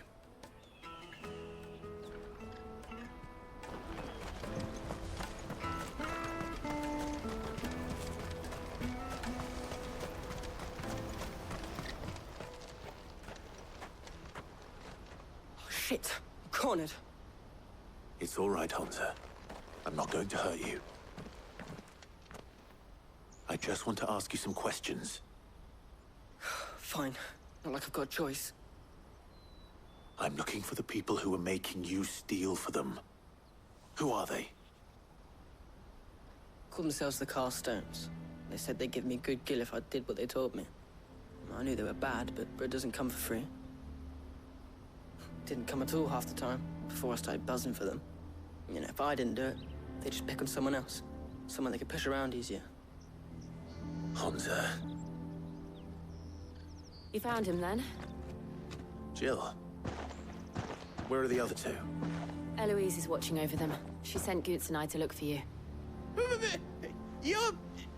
him! I haven't got your pass anymore, if that's what you're after. I gave it to the Carstones. Whatever you do to me, I can't get it back. Not that I go against them anyway.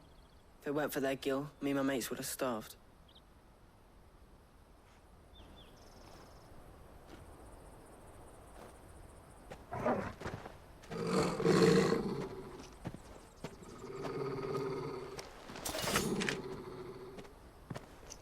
Cowards. You will not force another child to do your bidding. Wait, we're not... Don't hurt him.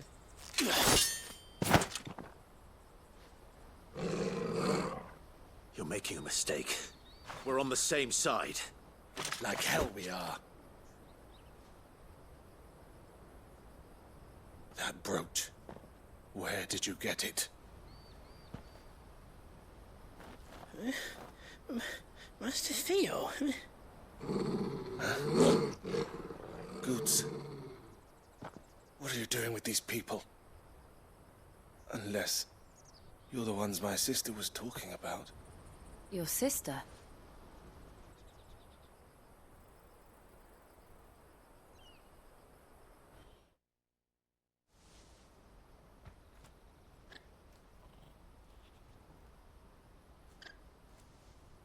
Eloise didn't tell us she had a brother. And why would she? I'm just her back and a blade. Theodore, at your service. Sorry about before. Theodore, what do you know of the Cast Stones? Vultures who have made Boklad their hunting ground. They prey on the desperate, stealing from those with gill and bullying those without it into joining their flock. I'd been looking into their activities in hope of sparing the refugees any further hardship. But it seems they've already stooped even lower than I'd feared. Hansa's a good lad. Don't blame him for what they've made him do. If he and his friends hadn't agreed to work for the Stones, some other poor souls would have. On pain of death, most likely. Clive, was it? And my sisters asked you to help put an end to the pickpocketing. Then we all want the same thing.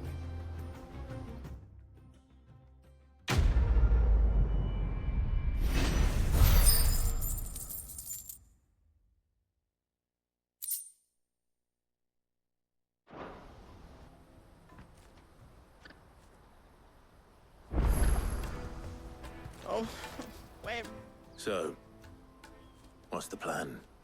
What else? We find the Carstones and we crush them. You get your trader's pass back, and I make Boklad a safe place again. All right then. All right then. Hansa, where are they camped? Don't worry. They'll never know you told us. Couldn't if I wanted to. They always come to town to collect the passes. Meet us outside the gate. I tried following them once, but they spotted me halfway down the trail. Said they'd string me up. We'll try it this time. Which way were they going? Back down the road towards Lateney's Cleft. To Lateney's Cleft, then?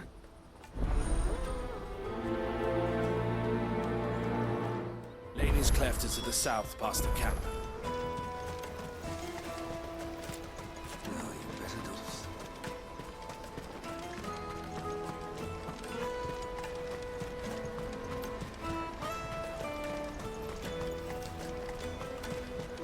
Daddy!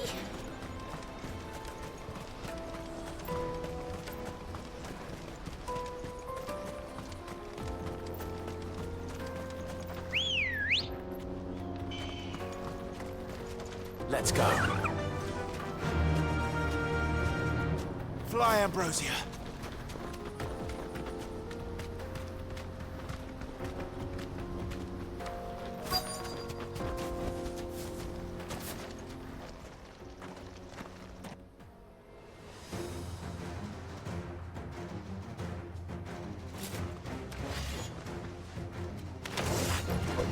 That's the one who's been sticking his nose in our business.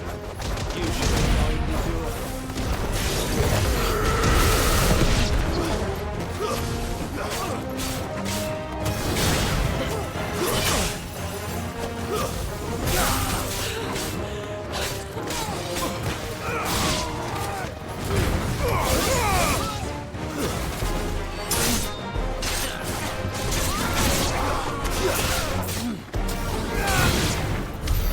I doubt these were ringleaders, but at least we know we're on the right track.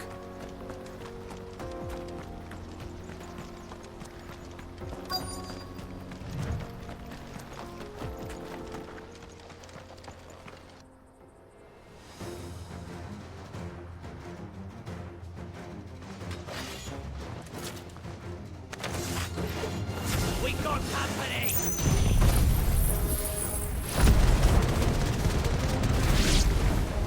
That's the lot.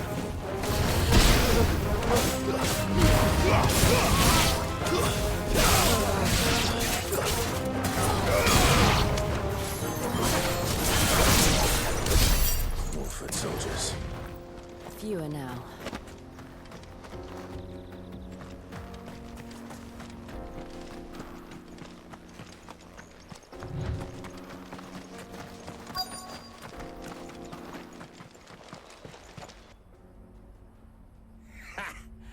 Not a bad haul today, eh? Aye. Some of our new recruits are natural-born ne'er-do-wells. Especially the little ones.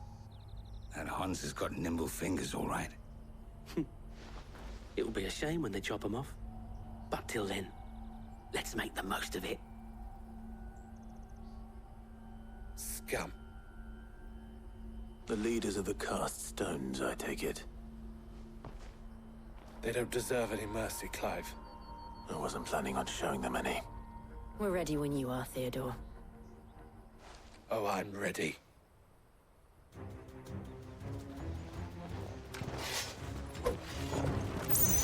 Fuck! That guard from Falkland! Kill him! Kill them all!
And they say crime doesn't pay.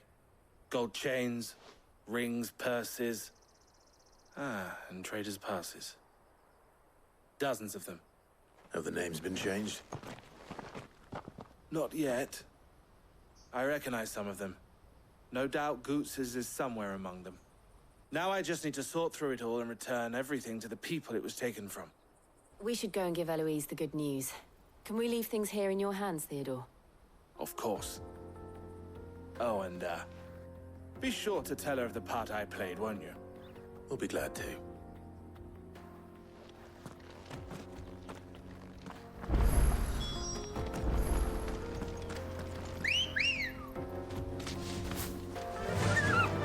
Faster!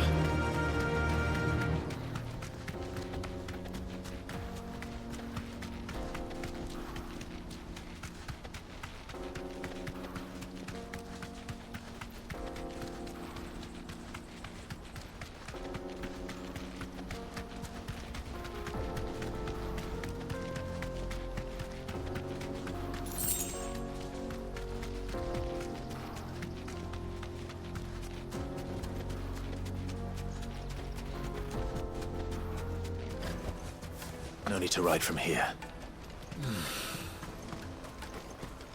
There are no crystals here. Daddy! That's that, then.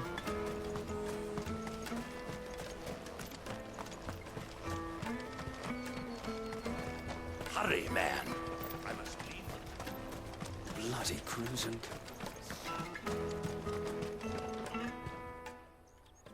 Ah, Clive. How goes the hunt? My brother isn't getting in your way, I trust? Quite the opposite.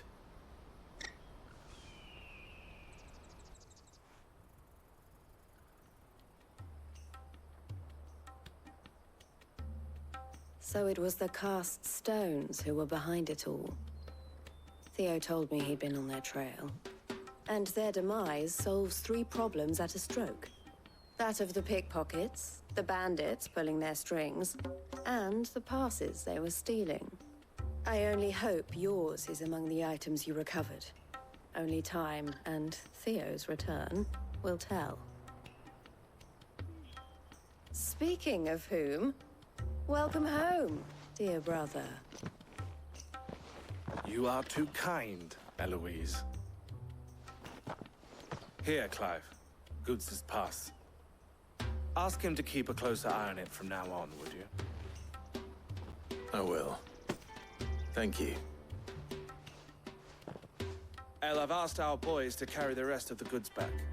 Can I count on your help in sorting through it all? Of course. I'll make some space in the storeroom. I expect you'll soon be on your way then. But it wouldn't do to leave without introducing yourself properly. Would it now?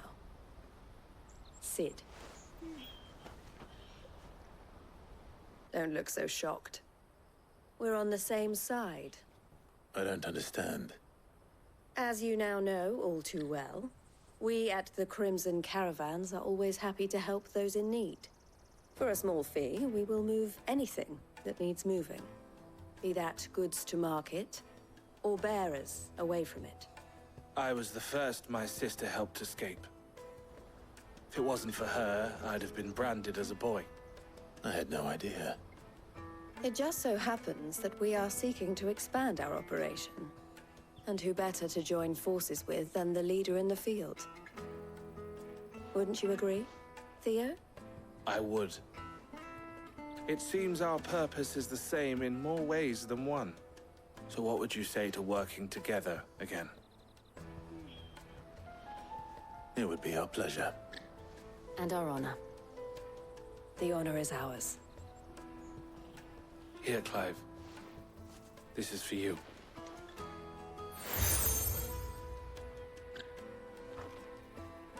What is it? Elle has friends in high places, while I have associates in, lower ones. That mark is proof that you're a friend to us both.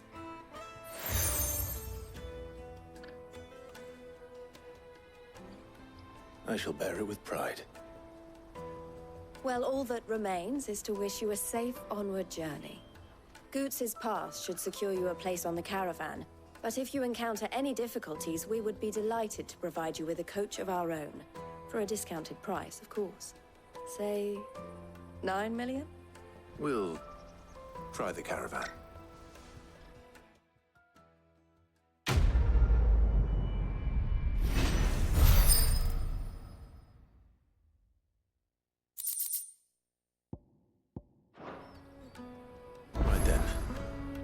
Let's get this back to Goots. And then it's on to the Dominion.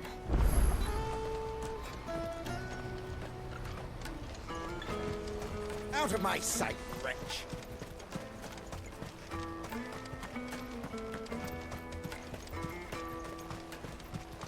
Come on, come on! Jug of snake spit for the road? Juicy pears! Snake. What I really want to be is a... Here you are, Goots. Try not to lose it again. Me pass! You found it! Oh, thank you so much. Nan would have killed me if I'd come back without it. I'll have to say thanks to Elle and Theo, too. So should you, Hansa. You and your friends don't have to steal anymore. If anyone threatens you again, you know who to turn to. We do. And we already have. Miss L's given us a job shifting the chocobo shit out the stables. It's hard work, and the pay isn't half what we got from the Stones. But if we stick at it, we'll keep ourselves fed. You stick at it, then. And Goose, I'm sorry for stealing your pass. That's all right. I've got it back now. And all's well that ends well, eh? You said you're trained to be a blacksmith, right? Well, I'm gonna be your first customer. I'm gonna save up all my gil and get you to make me a massive sword. I'll do me best. Till then, eh?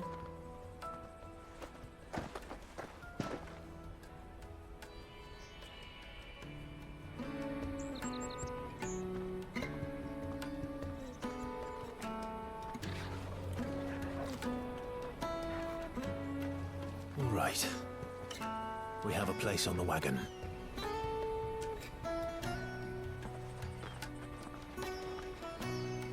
Remember, Goots, we're mercenaries. You hired us to protect you. Mercenaries. And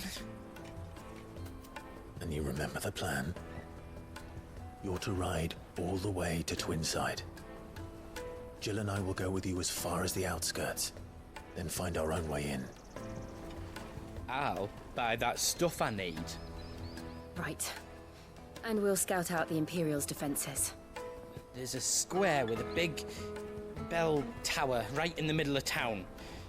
If you get lost, or out goes wrong, we can meet up there. Right. Let's go.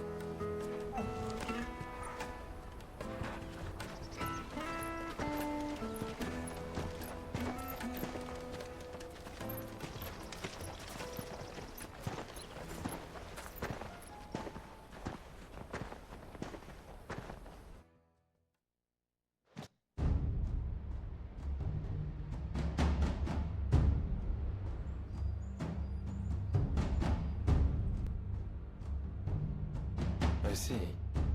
And you're quite certain your father has no knowledge of Ultima? I am. I have no difficulty believing a sinister force has come to exert an influence on Sanbreque. But be that as it may, it is yet to claim my father. For better or worse, his radiance speaks his own mind. Then the fiend works from the shadows. I confess, when first you told me of this fiend, I had my doubts, and more than a few at that. A beast that labors to plunge Valisthea into turmoil, all in pursuit of your brother. But that wound is proof enough that evil is afoot.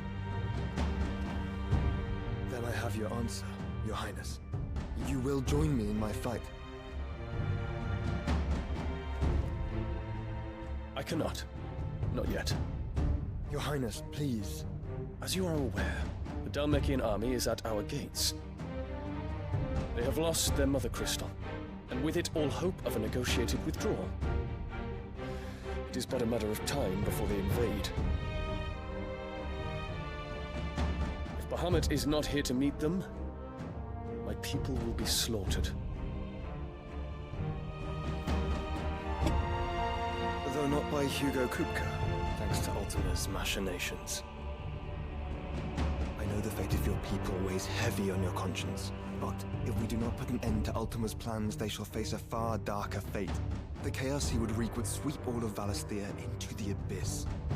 The lives of every man, woman, and child in the Twins are at stake. I believe what you say, Phoenix. But I have duties of my own, and I must discharge them. Come what may.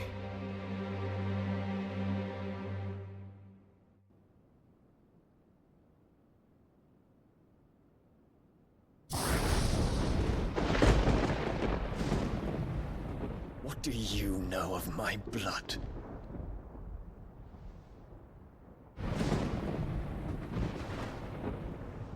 I know that it is wholly unworthy of the highest offices of state, which rightly belong to those of purer breeding. Alas. Your bloodline runs through the Oriflamme gutter, from a whore who weighed her child's worth in gil. Have you threatened my father? Of course not. I merely whispered in his ear that his mongrel son is plotting a rebellion. What? Sylvester listens to the words of his astrologers. And they have ears too. You have been feeding them your lies! Should you remain loyal to Emperor Olivier, his radiance may yet crown your head with laurel, and not with tar. Fork-tongued witch!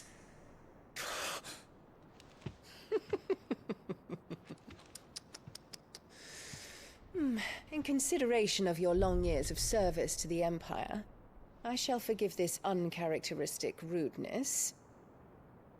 Now hurry and make ready, Your Imperial Highness. Emperor Olivier expects much of you, Dion. Or should I say, of Bahamut. May your fire reduce his enemies to ash,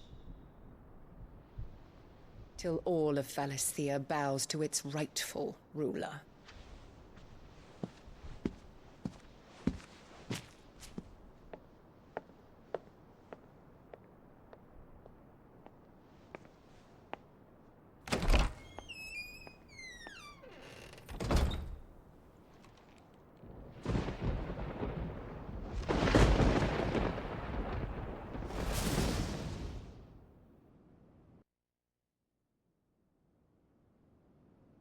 There is another darkness that has taken hold of Sanbreque. And until its grip is released, the flames of war shall spread ever wider, just as Ultima wishes. Forgive me. My family has caused you much grief. You are not her keeper, Phoenix. This is a matter for the Imperial household now, and as a member of that household, it falls to me to resolve it. At such time as that is done, what strength I have shall be yours.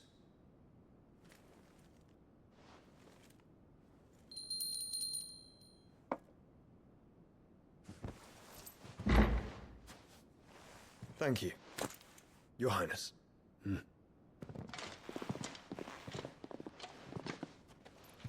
us take to the skies together, and bring a new dawn to Valisthea. I should like nothing more.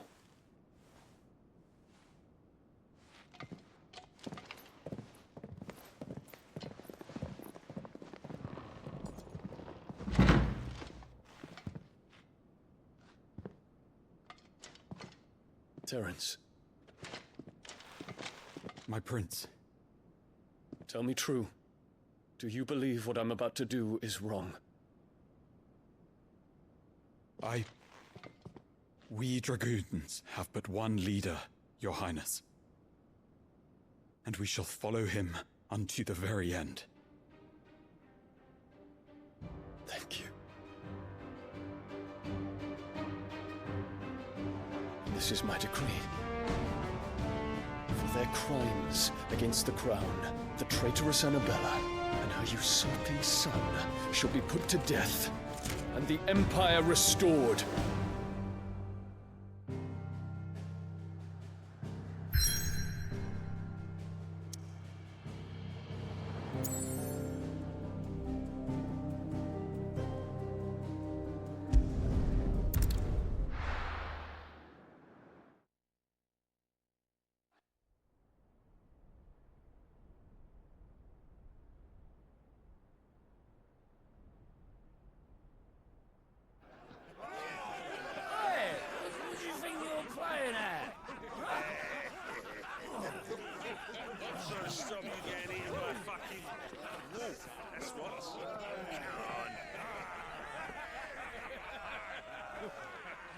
One would never guess that these people stood on the brink of war.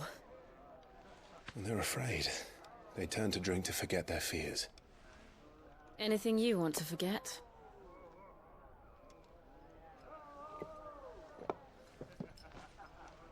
The harbor is empty, and half the market stalls too.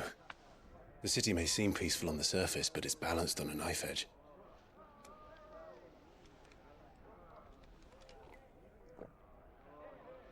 Were we to give it a nudge, it might be just the distraction we need to reach the Mother Crystal. I thought you might say that. We should send for Gav. We'll need someone to keep the fires we start from going out. And we can busy ourselves scheming until he gets here. I'll send a Stolas then.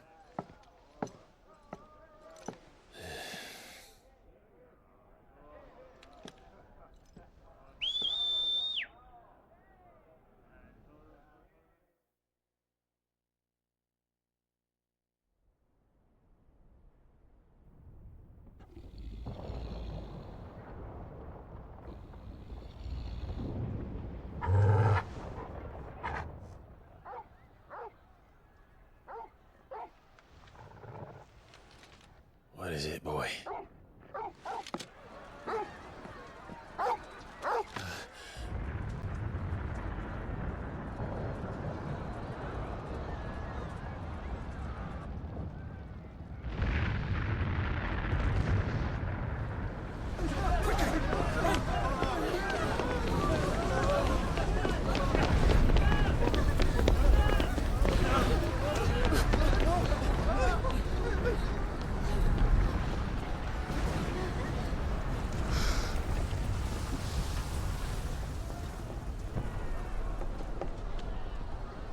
What's happening?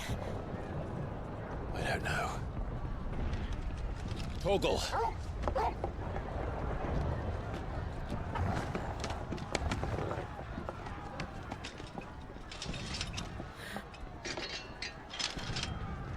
This way.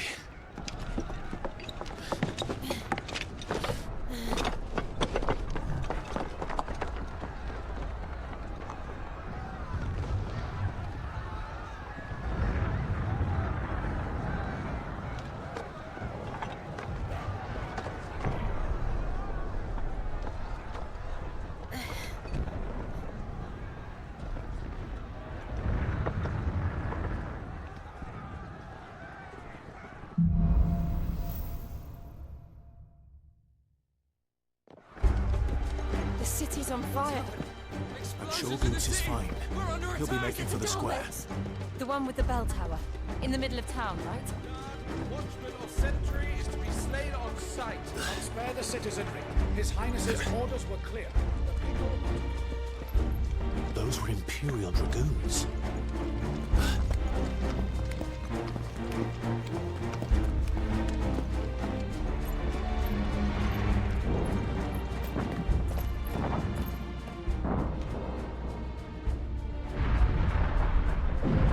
What in the hell is going on? Let's go and see. Right.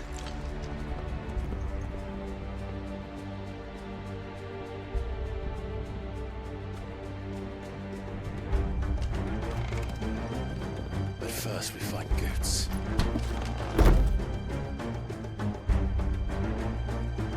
Just hope he's all right. You there! Identify yourself! We have to.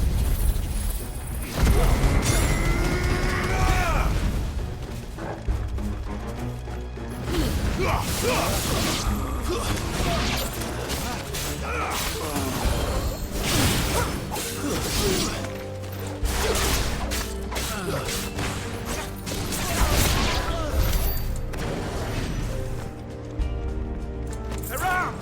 You're Quickly! finished. Cut them down!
Listen, Gwen!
None of the Emperor's forces remain. Gather the men! What of the men and women in the market district? The evacuation.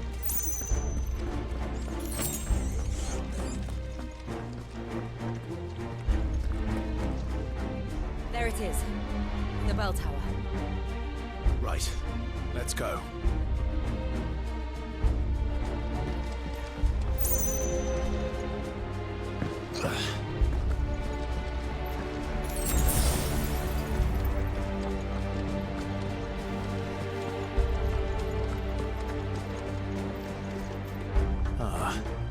A goods lift.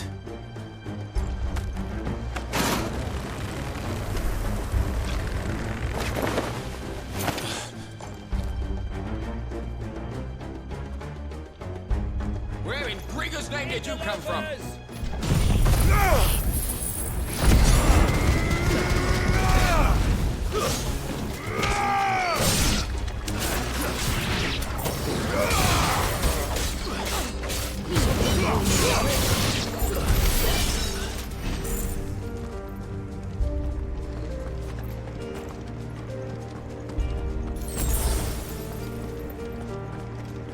Intruders! Defend the gates!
In the name of His Highness!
Can you see him anywhere?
Over here, Clive!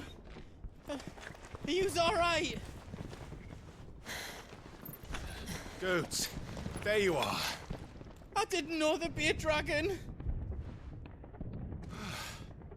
All right, let's get out of here. Oh!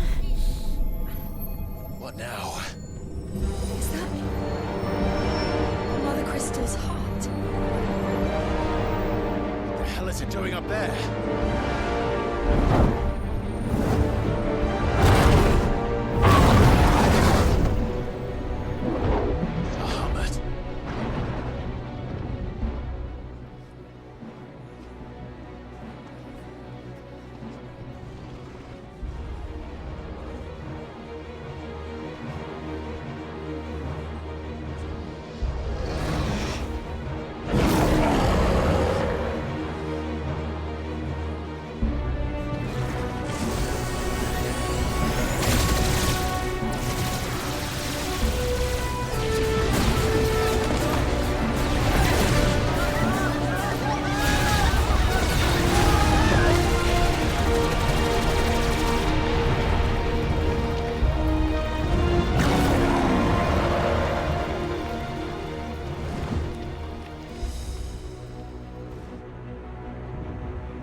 Don't do this!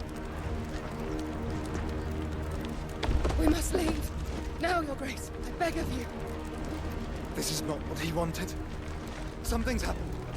Forgive me, Yut. But I must put a stop to this. Your Grace!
So, what do we do now, then? We destroy the heart. Well, you might come back! As soon as the flames die down, the Imperials and the Dalmex will move in. This may be our only chance. And Bahamut has gone for now. You should get as far away as you can, Goots.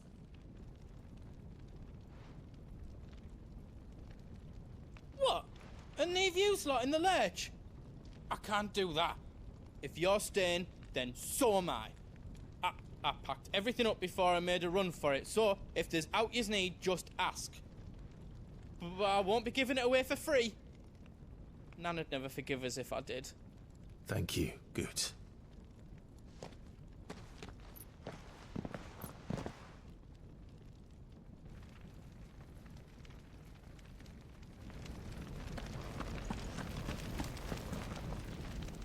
Drake's tail is right there, Clive. It's time to free Storm from the crystal's curse. Oh, it's past time. But remember, Bahamut is still out there.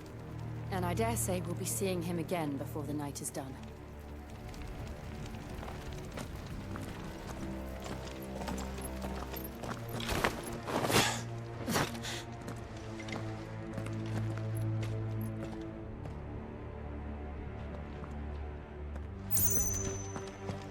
No more roads.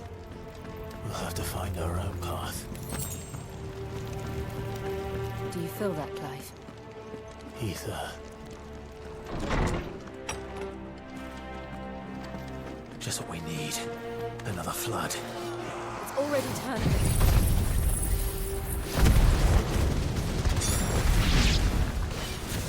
Then there's no reason to hold back.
must be a way to climb up.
So should we.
Those the council chambers.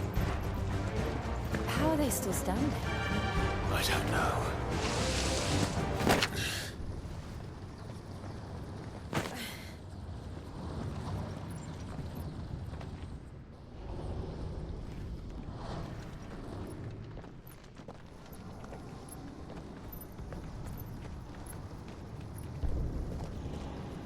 He'll be all right, Clive. He's a survivor. We're getting close.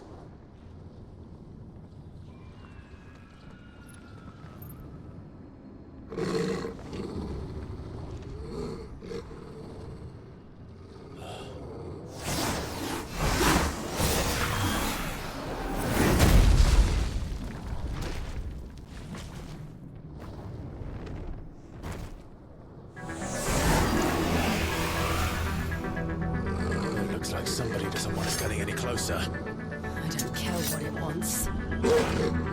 Neither do I.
These beasts, they're getting stronger. We can think about them later. Right now, there's only one thing we need to focus on. The heart.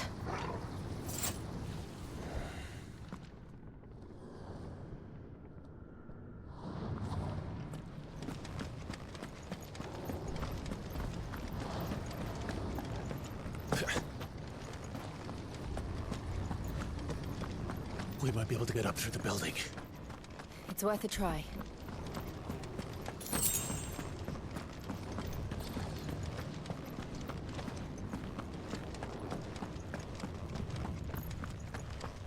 Quiet. There's someone up there. Is someone there? Mother. It's you. What happened here?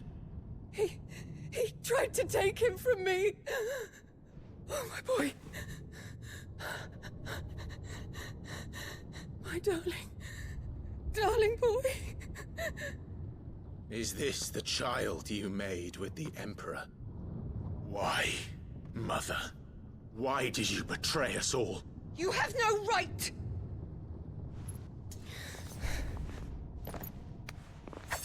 Answer him. We took you in, savage. Show some respect for those who raised you.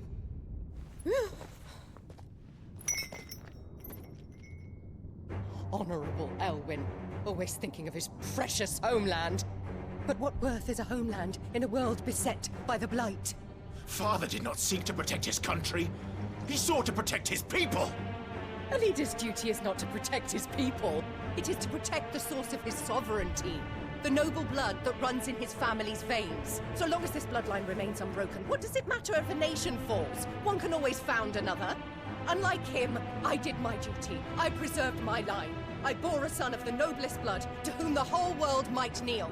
That is why I gave Rosaria to Sambrek, that I might join my line with the Lesages and birth a savior of this benighted land, blessed by both Bahamut and the Phoenix! You sold your country for a child. Why did he need another? You had Joshua. I had nothing. You were always your father's son, so very strong and bold and daring, and yet you failed to awaken. Would that Joshua had been granted 1/10 of your strength? Oh! How the nobles laughed that Elwyn's firstborn was surely the son of a concubine, and my own, not long for this world. The shame of it! The shame of being slandered by one's inferiors! How could you ever know how that feels? It should have been you! Why didn't the Phoenix choose you? Joshua's every waking moment was spent trying to shoulder the burden that you and the Phoenix and the Duchy foisted on him. That's why I became his shield. To help bear the weight. But what did you do? You betrayed your own blood and surrendered your son to his fate! Joshua. My darling boy. I never meant to hurt him. The soldiers' orders were clear. He was to be spared. Why did you survive? When the only one I truly cared for died? What? Have you not looked out of the window? Joshua is here! The Phoenix lives on! He's battling Bahamut as we speak!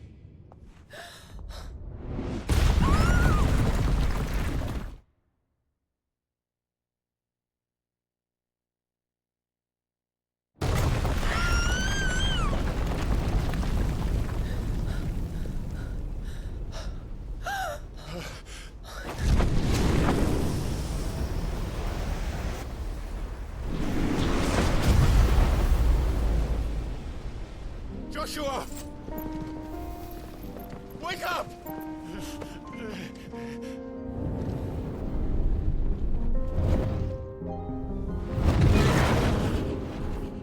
I am a shield of Rosaria.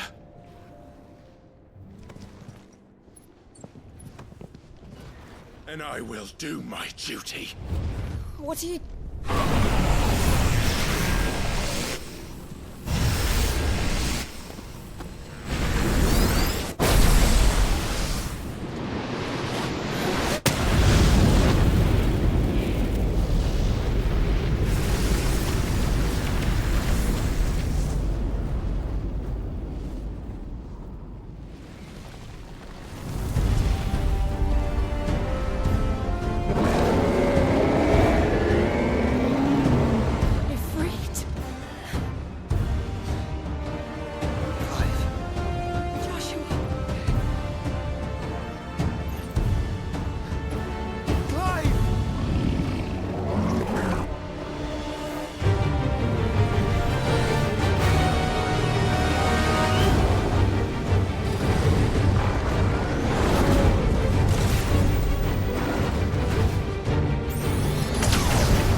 This is drinking the ether. We have to stop him.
Joshua!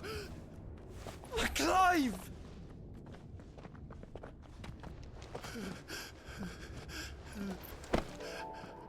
My brother. I'm sorry. I'm so sorry. You're alive. We both are. Nothing else matters.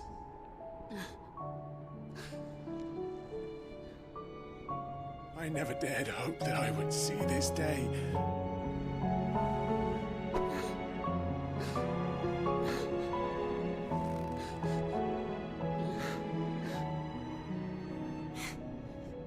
Reunited at last. Jill.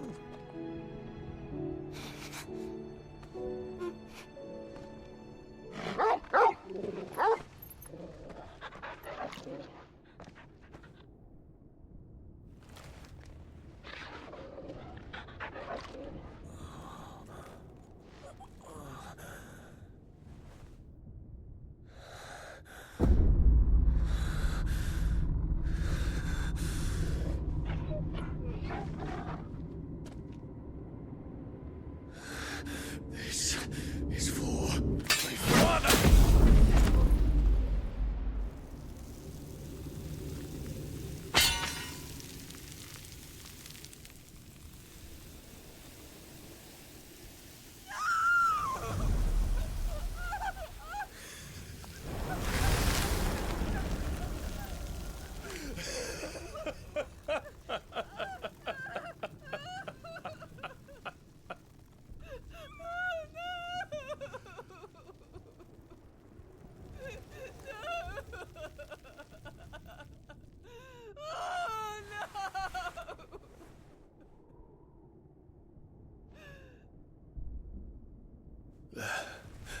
It is done.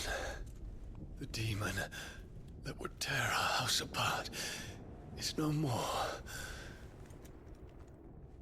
Father.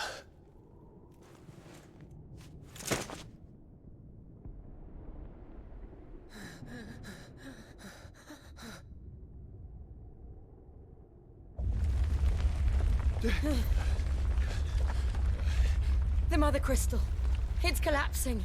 Right. We need to leave. No. Wait.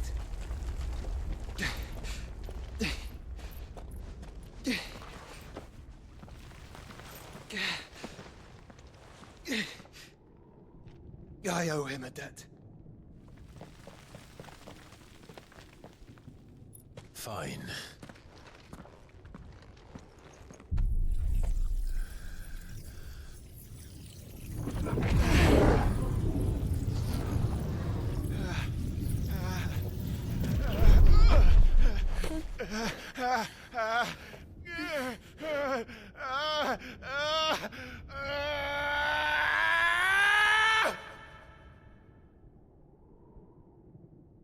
You there.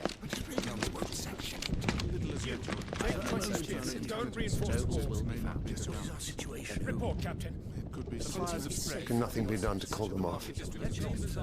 I regret not, Your Radiance. The Dragoons answer to none but His Imperial Highness. The Council is powerless to intervene. We're hearing reports of rebel Madness is this, Dion. throughout the neighboring districts. Focus all efforts on extinguishing the fires around the capital. City can wait.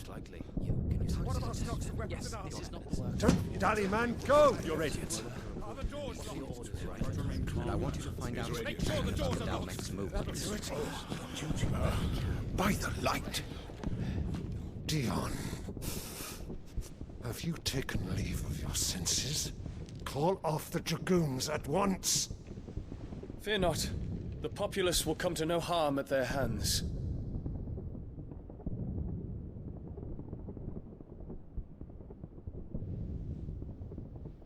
I am here to save you, Father. Save me? A creeping darkness hides in the heart of Senbrek. It stems from your wife, the traitorous Annabella.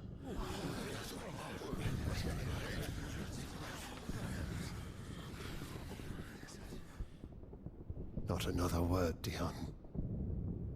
Father, though you may not see it, The darkness has taken hold of you. It has made you forget yourself. But I bid you remember, there was a time when you ruled not with cruelty, but with compassion. Why now do you turn your back on your people? Why now do you seek to stoke the fires of war? You too have borne witness to this change, your eminences. And you know, as well as I, who is responsible for it. A puppet now sits upon the throne, but cut his strings, and the master loses the power! What? Dion, you bear steel before your emperor? Guards! Take him!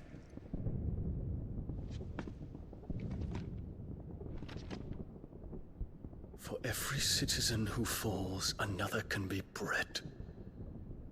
For every home that burns, another can be built. Those were your words. But when the last of your citizens has fallen, and all of their homes have been reduced to ash, what will become of your empire, of its rulers, of your god? As the mother crystals crumble one by one, and the blight sweeps in to claim all that we hold dear, our people look to their emperor for protection. Yet he labors not to secure their futures, but to seize what is left of the twins for himself. Even if it should come at the cost of everything his loyal citizens have labored to build. Dion, you must understand. A small price to pay, is it not? You've been blessed with great power, Dion. Enough to win me the world. So go, claim Valisthea for me, brother.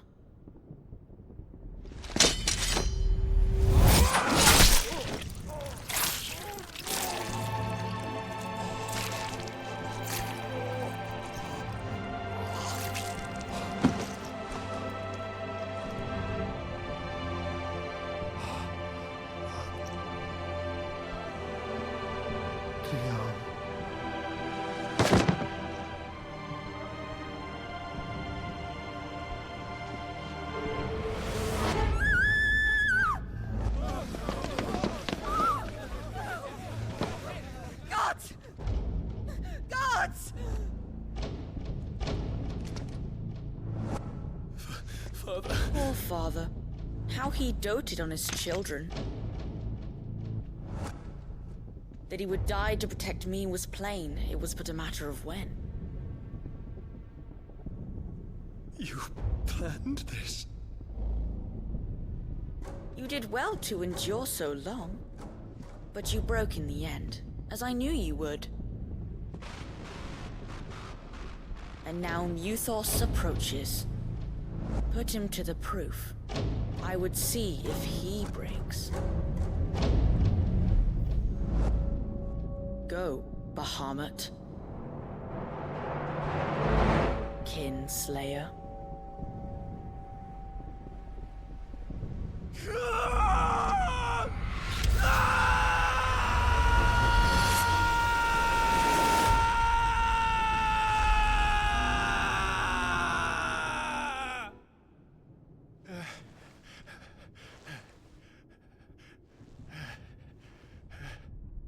Not again. Brother? It's a long story.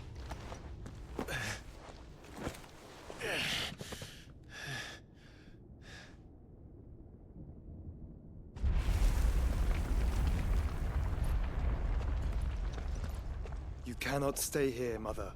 Come. Take my hand.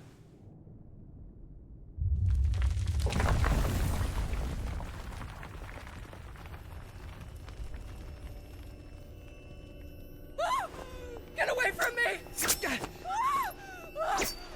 This is all just a dream, just a bad dream! You will not take me, Shadow!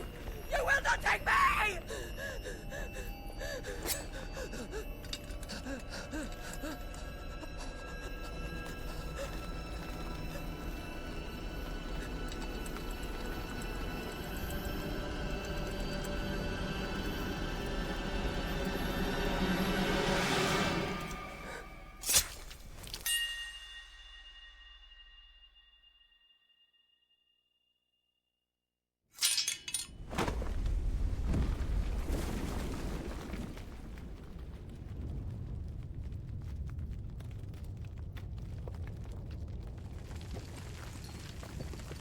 Mother.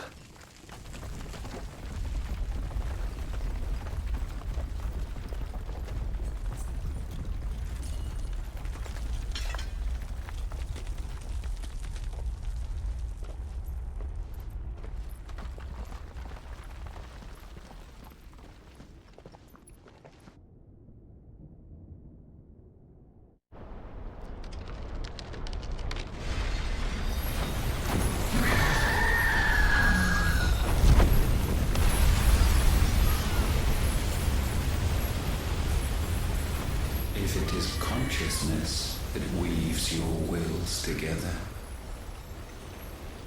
consciousness that blurs the boundary between your own will and that of others, then we shall set you apart once more. The ties that bind you shall be severed, and humanity return to its proper place.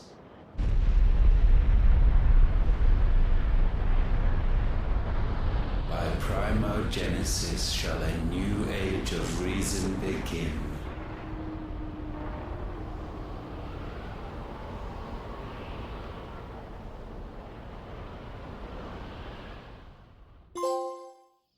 Relax, Your Majesty.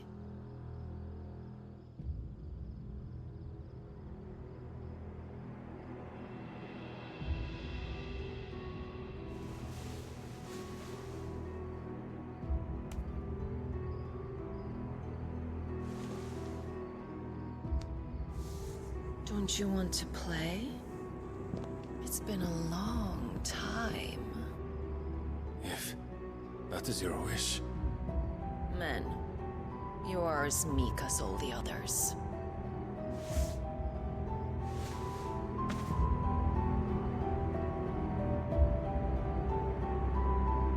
Such feeble creatures.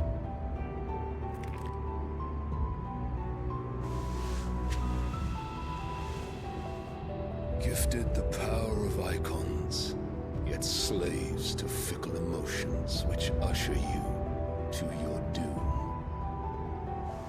And so you bind your fragile wills with strands of consciousness.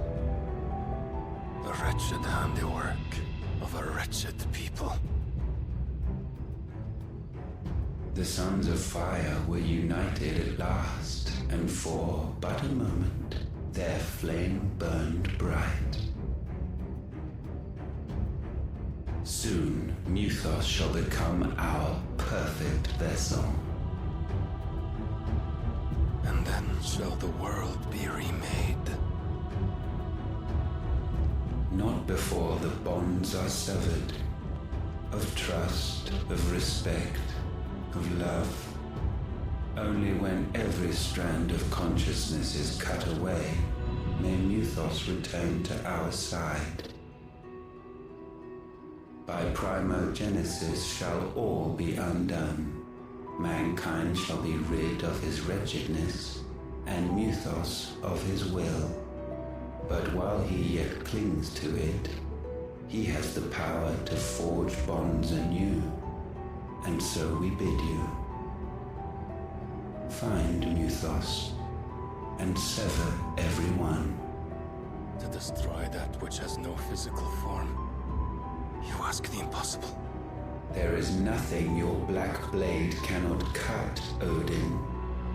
We shall unite with Muthos, and bring forth a new world. So long as our vessel remains unclaimed by humanity. It shall be done, Master. My will is yours.